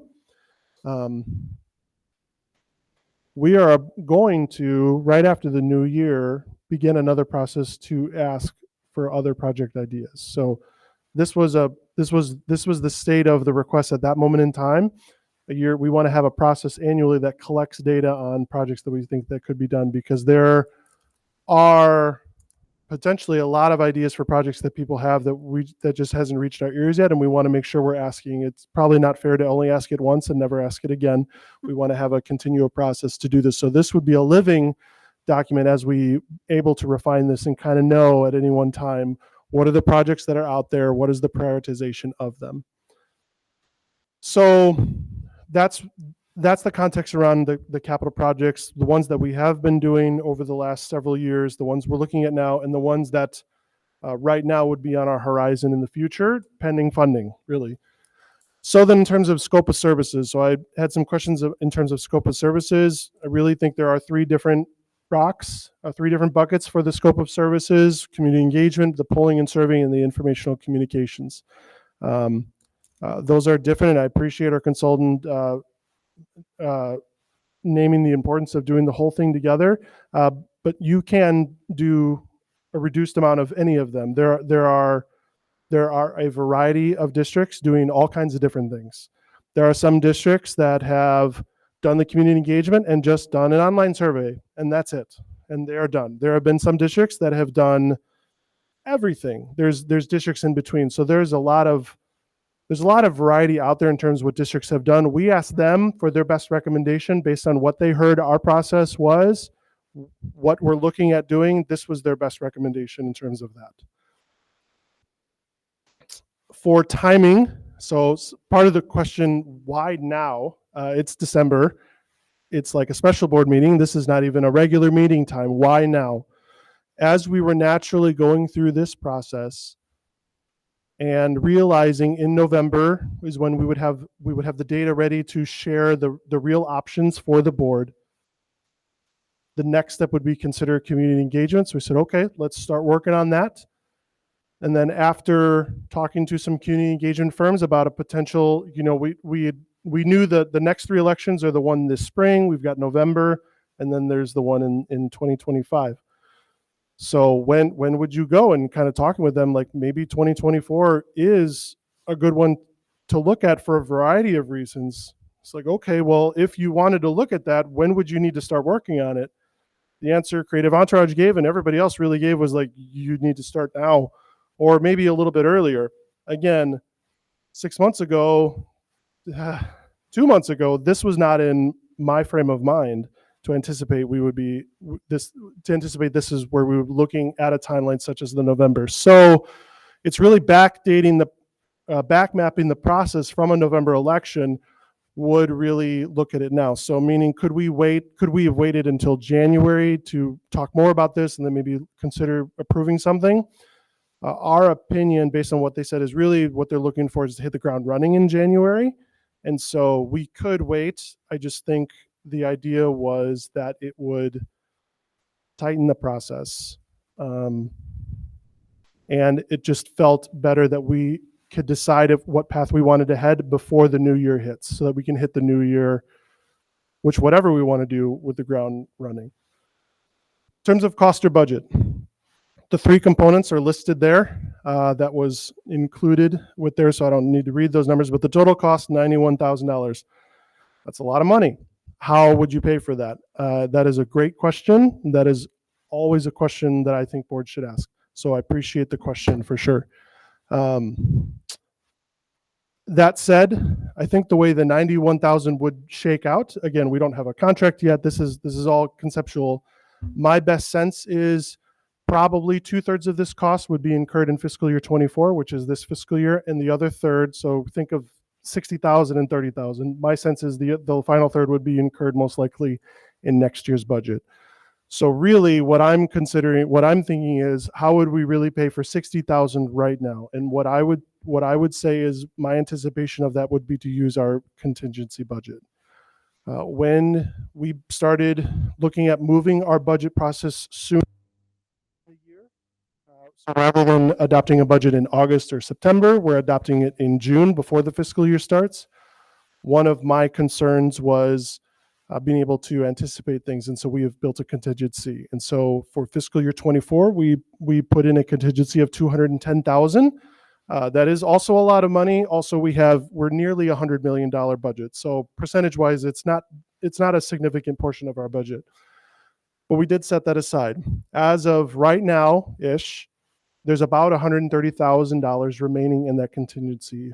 My plan would be, again, fair question, always a question to ask, how are you going to pay for this? My anticipation would be for the fiscal year 24 component, we would take it out of the remaining amount in the contingency. And then for the fiscal year 25, that's something we would need to build into and prioritize in fiscal 25 budget.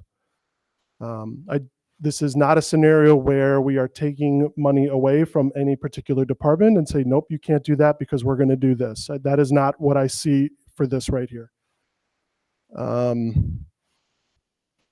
In terms of what are the implications of doing something like this, really what that does is, to be honest, that will limit our future ability to allow things to hit the contingency because there will be smaller. And so if requests come up, it's possible we'll have more things come up than that we can say. We may have more things come up that will cost more than what is available in the contingency. And at that point, we'll have to say no, or we'll have to look at somewhere else in the budget, or we would potentially have to look at a budget amendment. We're not there. We're not even close to there. And so those are just my realistic, those those are the realistic implications, I think, of using a contingency for something like this. Then implications. So what if we don't do anything right now? The intention behind this was to bring to the board options and further this based on the board conversation and the board's request for how do we get more projects done? Well, to get more projects done, you need to get access to more funding. Okay, well, if we want to do that, how do we do that? Well, you'd have to go to a referendum.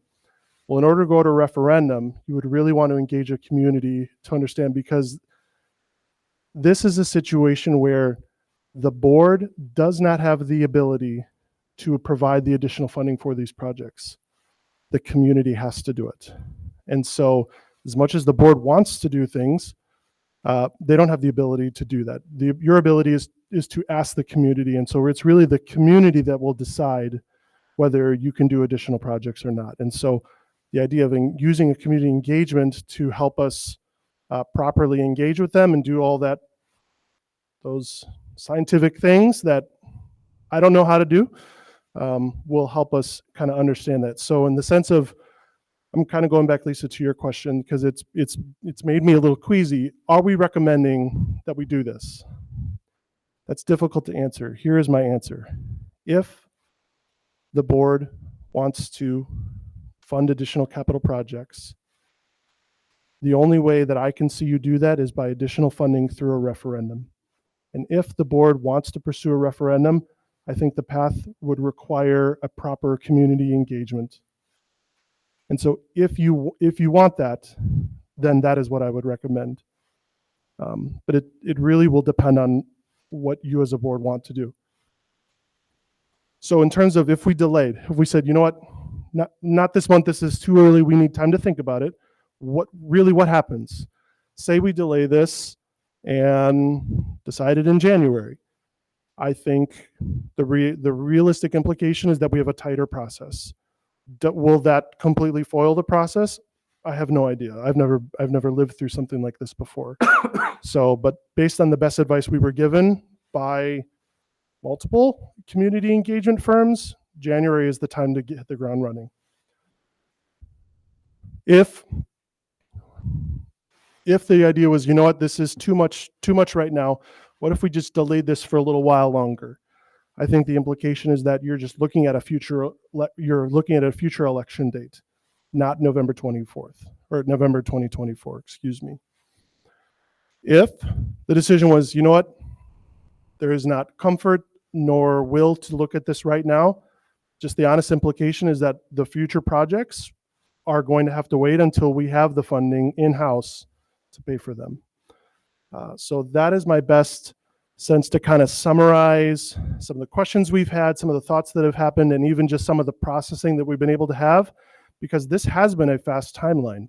Like I told you, this wasn't really in our frame of mind even just a few months ago, but kind of knowing what the interest is in terms of getting projects and then what that would require, and just the natural time frame that we find ourselves into, less than a year away from a pretty significant election.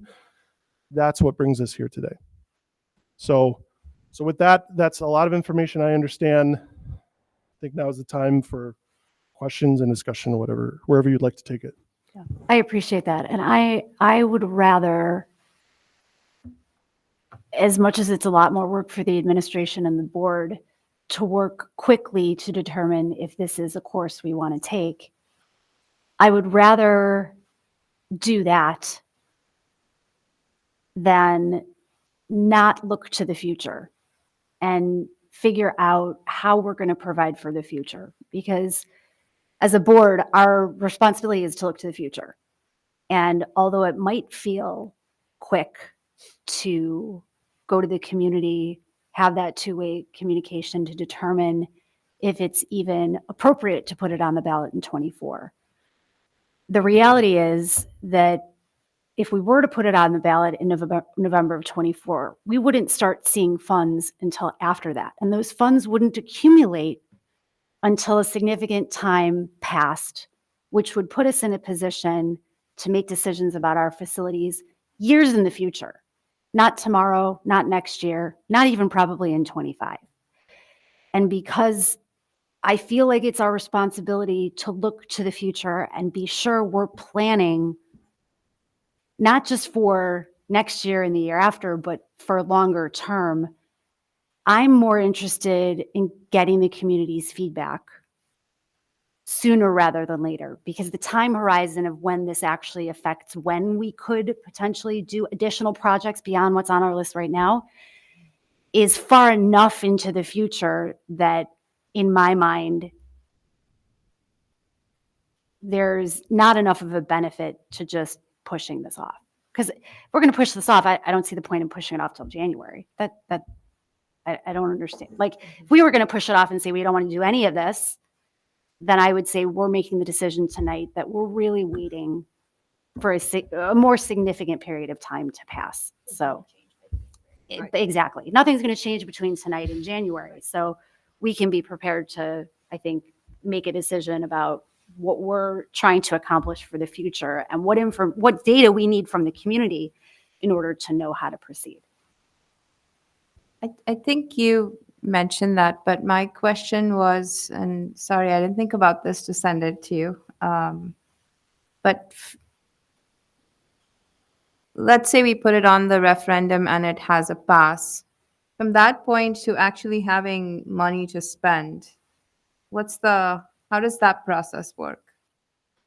Sure. I wish I had a board I could write it on. So if you put something on for an election day, 2024 November, and it passes, then that would likely be, depending on what day you put in there, because if you recall the language of that referendum question, you put a levy year in there. What very likely would be the levy year would be the next levy year, which would be 2025. A levy year is always based on the calendar year in which you are in. But it's tricky because the levy, that doesn't mean you get the money. That's when you levy for it, you get the money the next year. So November 2024 election would impact the 2025 levy, which we would approve at the end or very close to the end of 2025. You would start to begin to receive the revenue of that in spring of 2026, which would mean the fiscal year you're really talking about is 2027. Now, to the point, if you, there's a lot of ifs. If it was a DSEB and if it was a realistic amount of money, you could start a significant amount of projects then. It's just when you start to pay back the In debt. 2017. So we'd be starting a process. Not 2017. 27. Sorry, 2027. 2027. Oh my gosh. You could probably start projects in fiscal year 2026, knowing the debt payment does, because it's about when are you paying back the debt. That's what a DSEB is really about, is when the payments happen. So you probably could start a project sooner, knowing when the payback cycle would start. Got it. We Cara, would you have had a access to, question. that's what I was going to say. If we were doing a DSEB, we would have access to start the projects well before we were actually getting the payment, the revenue. Difficult to answer well before, but you would be able to start them before. So 2026 is a reasonable estimate for a start date for projects if the November 2024, if there was an approval from the voters at that election. I believe so. I So that- cannot fathom it would be sooner. So 26 is in January or August? When? I would have to get back to you on a more clear answer than 2026. My if gut this- tells me it's a little more middle, but we would probably start developing. Right. I mean, you could probably start thinking about it in 2025. The question is, when would things actually start happening? And when would you really start incurring those costs? Would probably be in 2026. And it impacts the taxpayer when? So if it would be part of, something like this isn't really something you levy. It's based on when you issue the debt. So it would be levied against the taxpayers for the 2025 levy cycle, which would mean, which is payable in 2026. So the realistic thing is that first installment people pay by, is it June? June. I don't live in this county, sorry. So that first cycle in June, that it would impact that first payment of June of 2026. And we don't know what that amount is because we haven't figured out what we want to put on the referendum yet. I think in the presentation we had previously, Dan had a projection of if we borrowed 25 million over the next 20 years. Let me tweak that. 25 million every 5 years. Right. So the primary purpose of that illustration was to show the difference between a traditional building bond referendum and a DSEB, and where I was trying to show that I truly believe if you look over 20 years, if you borrowed 25 million every 5 years, or if you borrowed 100 million for 20 years, for example, you save $50 million of interest by going the DSEB route because you're borrowing money for less time. So it is massively better in terms of the long run. And so that one, the math of that happened to turn out to be 5.7 million of DSEB, which I think was the impact of the homeowner was around $200 some a year. That was really to illustrate the example. I couldn't tell you what the right number is.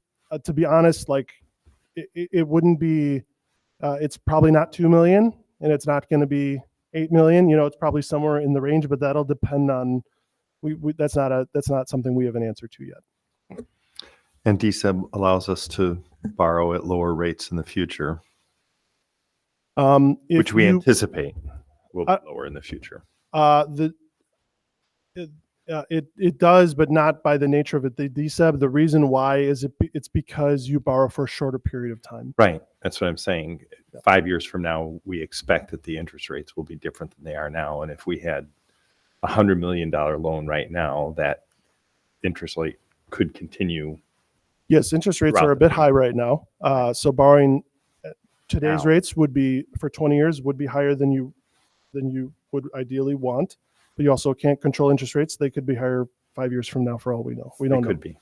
But I thought I took away from your presentation, I'm looking at the slide now, it was more about the flexibility, about Yeah. having access to that somewhat in reserves. When you use it, we borrow it, levy it to the taxpayer, and then once it's paid back, there's no requirement to continue to borrow that again unless you have projects that would be supporting it. So I thought the benefit was in the flexibility.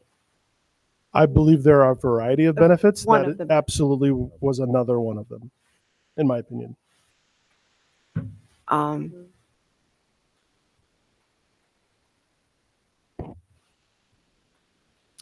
So I have a suggestion, but I'm open to everybody's ideas. My suggestion is to make a motion, and then Let it go to when discussion. when we have a motion and a second, then we go to further discussion if we're ready to vote.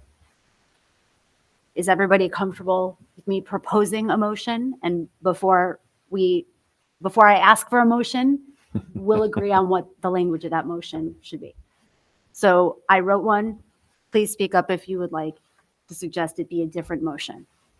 Move to approve contracting with Creative Entourage for a community engagement project in the amount not to exceed $91,500, provided a termination clause is included.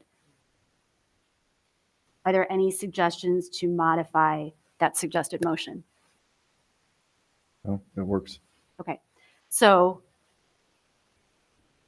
we are looking for a motion to approve a contract with Creative Entourage for a community engagement project in the amount. She has to type Oh, it you in. have to type it in. Motion to approve contracting with Creative Entourage for a community in. Yep.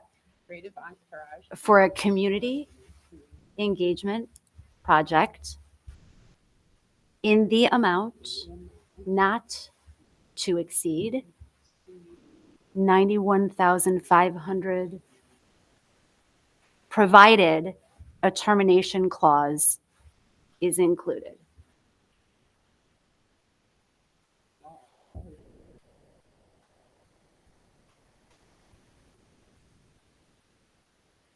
Okay, so if we can get a motion in a second. Carmichael, so moved. Kulkarni, second. Okay. Open for discussion. Have you all toured the science labs? Yeah.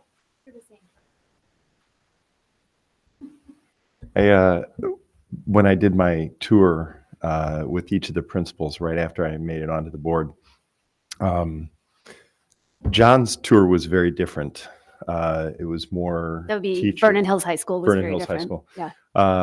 His really focused on being grateful that we had approved the new extension there. We had another building in the back, addition of classrooms in the STEM lab.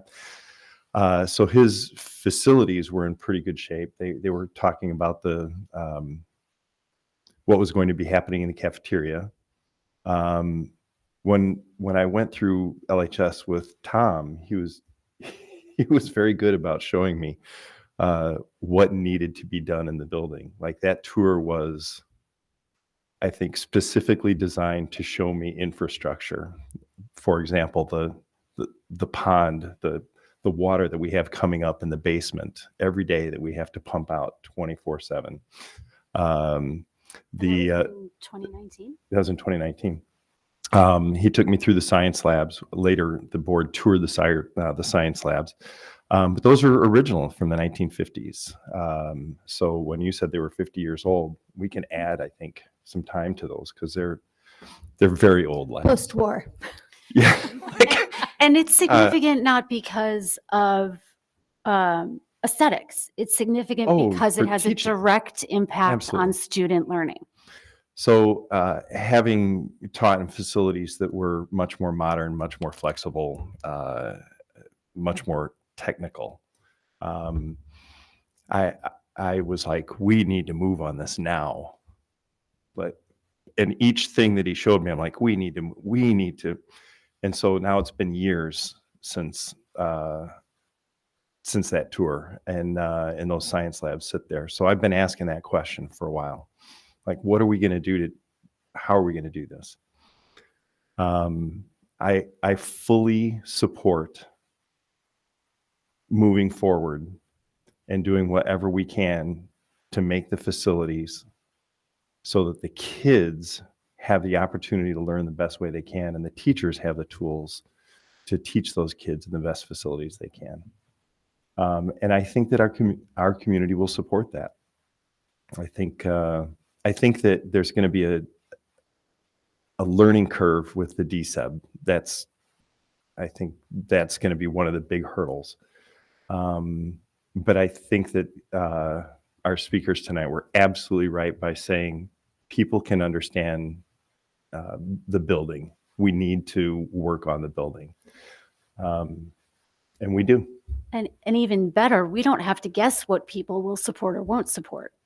Because we need to make a data-driven decision about Yeah. this referendum, I don't think any of us feel comfortable that we could speak for the community. You know, when we're at this table and we're doing the board business and we're voting, we're expected to represent our entire community.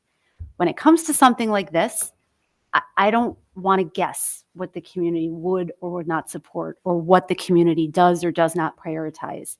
Or we need to have the data to do that. And I think what we're talking about tonight in the motion that's in front of us is an important piece of that information so that we're not guessing what our community wants. Well, and the community has a hand in it.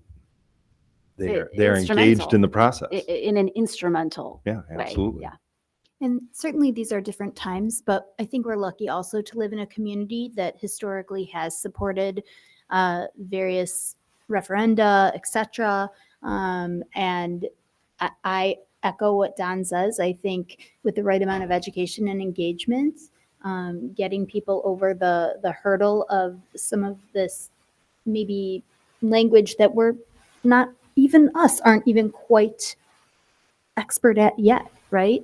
But getting there will be key to the next phases of what we see for the vision of our district. So I think the motion is worded completely appropriately. I think that, for lack of better words, fail-safe measure that we've embedded within the motion makes me feel a lot better about bringing this to vote tonight, and turn it over to any of my colleagues if we have anything else to say.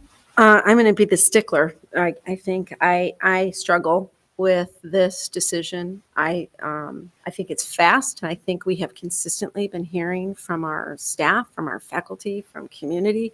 You people do things too fast, too quick, too many changes too quickly. I agree because we have been privy to this conversation since at least I've been here, that this is the list of capital improvements we want to make. I feel that I can separate the difference between operational and facility. That is going to be a big hurdle. But I think the optics at this point are really bad, especially when we have just levied one of the highest tax levy to our taxpayers that we have. So I struggle. I struggle with making this decision now. I understand the timeline that we're looking at. We're kind of caught in a rock and a hard place. There's a part of me that feels that we need to make sure that everything we have already implemented is working well before we are adding this extra layer of what we're asking to add. So I do struggle. I don't struggle with engaging with the community. I mean, and I know that that's what this motion is about. So I'm trying to be kind of narrow that our motion is about engaging this community firm to find out, hey, will our community support it? Because I don't know. That's just where I'm feeling. I'm feeling that it is a bad timing to be asking our community, but I'm willing to admit that I might be wrong. Now, are we willing to put $47,000 on it or $50,000 or whatever it is? I don't want to not give the community the opportunity to say, hey, no, we want the best, because we all know we want the best, but might not be the right time. So that's my struggle. I don't want to deny the community the opportunity to express that they do want to support this and move forward, even though I think it might be bad timing. Well, and I think I'm willing to accept if the community, which includes all the stakeholders, Right. say, no, Thanks. I'm perfectly willing to accept that. I don't have my sincere wish is to find out what the community really wants. And our whole community, not just families who have children in the district right now. I want to know what the people that don't have kids yet, and the people who have young children that aren't in our district yet, and the people who don't have children in the district anymore, or don't have children but are still part of our community. I want to know what they think. I don't want to shortchange the community when it comes to such a significant facilities conversation that has a direct impact on learning. Yep, I think I was in the camp of timing. I think I asked, Dan has been very gracious about all my timing questions of why now. And I get the January between now really makes no difference. But I was kind of looking at, we're about to, or principally are going to go ahead with a significant investment in the cafeteria. We have had 2 years of successive increased levies. So is this sort of the right climate to go and, $91,000, while it's not a lot of money in the context of a several hundred, large budget, it still could cover the cost for maybe other things. So that's kind of where I was when I came in. But I think knowing that from the time you make a decision to when we have the option of spending is like a 3-year timeline, maybe 3 to 4. And given that some of these projects are already 20 years behind where they should have been, I think I'm shifting to the camp of, yes, we need to act. So we have the decision making, so we have the knowledge to know what we should do going forward. And if Dan is saying that we have this in our contingency budget and it's not taking away from anything else that was planned, that makes me feel better than if this was coming at the cost of something else that was on the books. And Dan, just so the contingency has 130 remaining now, or once we make this payment, assuming it's 60,000, that's what would be left in the contingency. This reduces- 130 is what is in there now. This would then reduce it by roughly 60,000 would be my guess.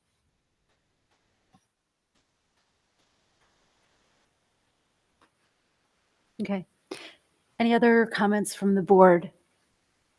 Was there any input that any of the other administrators wanted to provide for the board's consideration before we vote?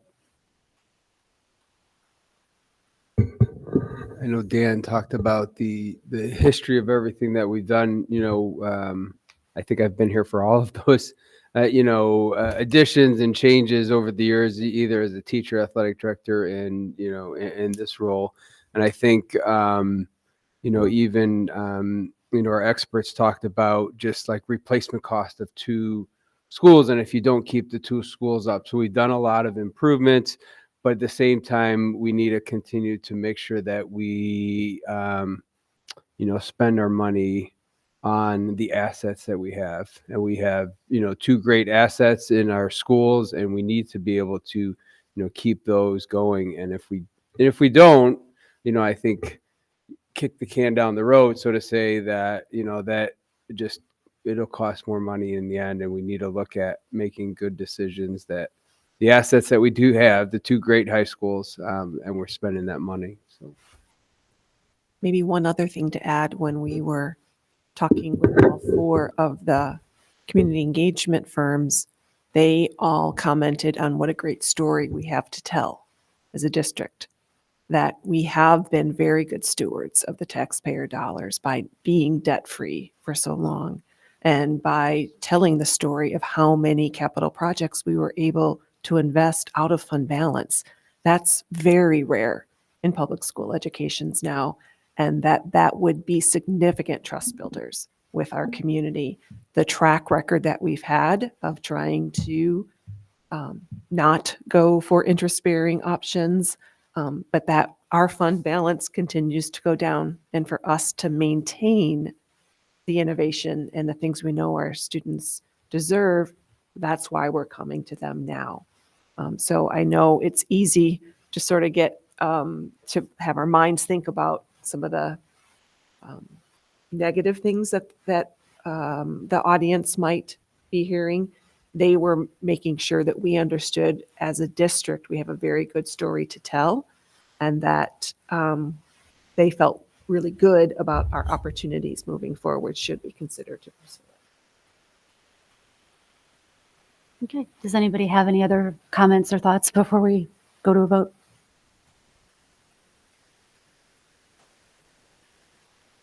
Okay. Carol, roll call, please. Benjamin, Aye. Carmichael, Aye. Drumkey, Aye. Hessel, Aye. Kulkarni. Aye. Okay. Motion passes. May we have a motion to adjourn? Carmichael, so moved. Benjamin, second. Thank you. Before we adjourn, I want to thank everybody for their time tonight. No, we are going to voice vote the adjournment. So all in favor, aye? Aye. Aye. Any opposed? Okay, we are adjourned. Have a very nice break, everybody.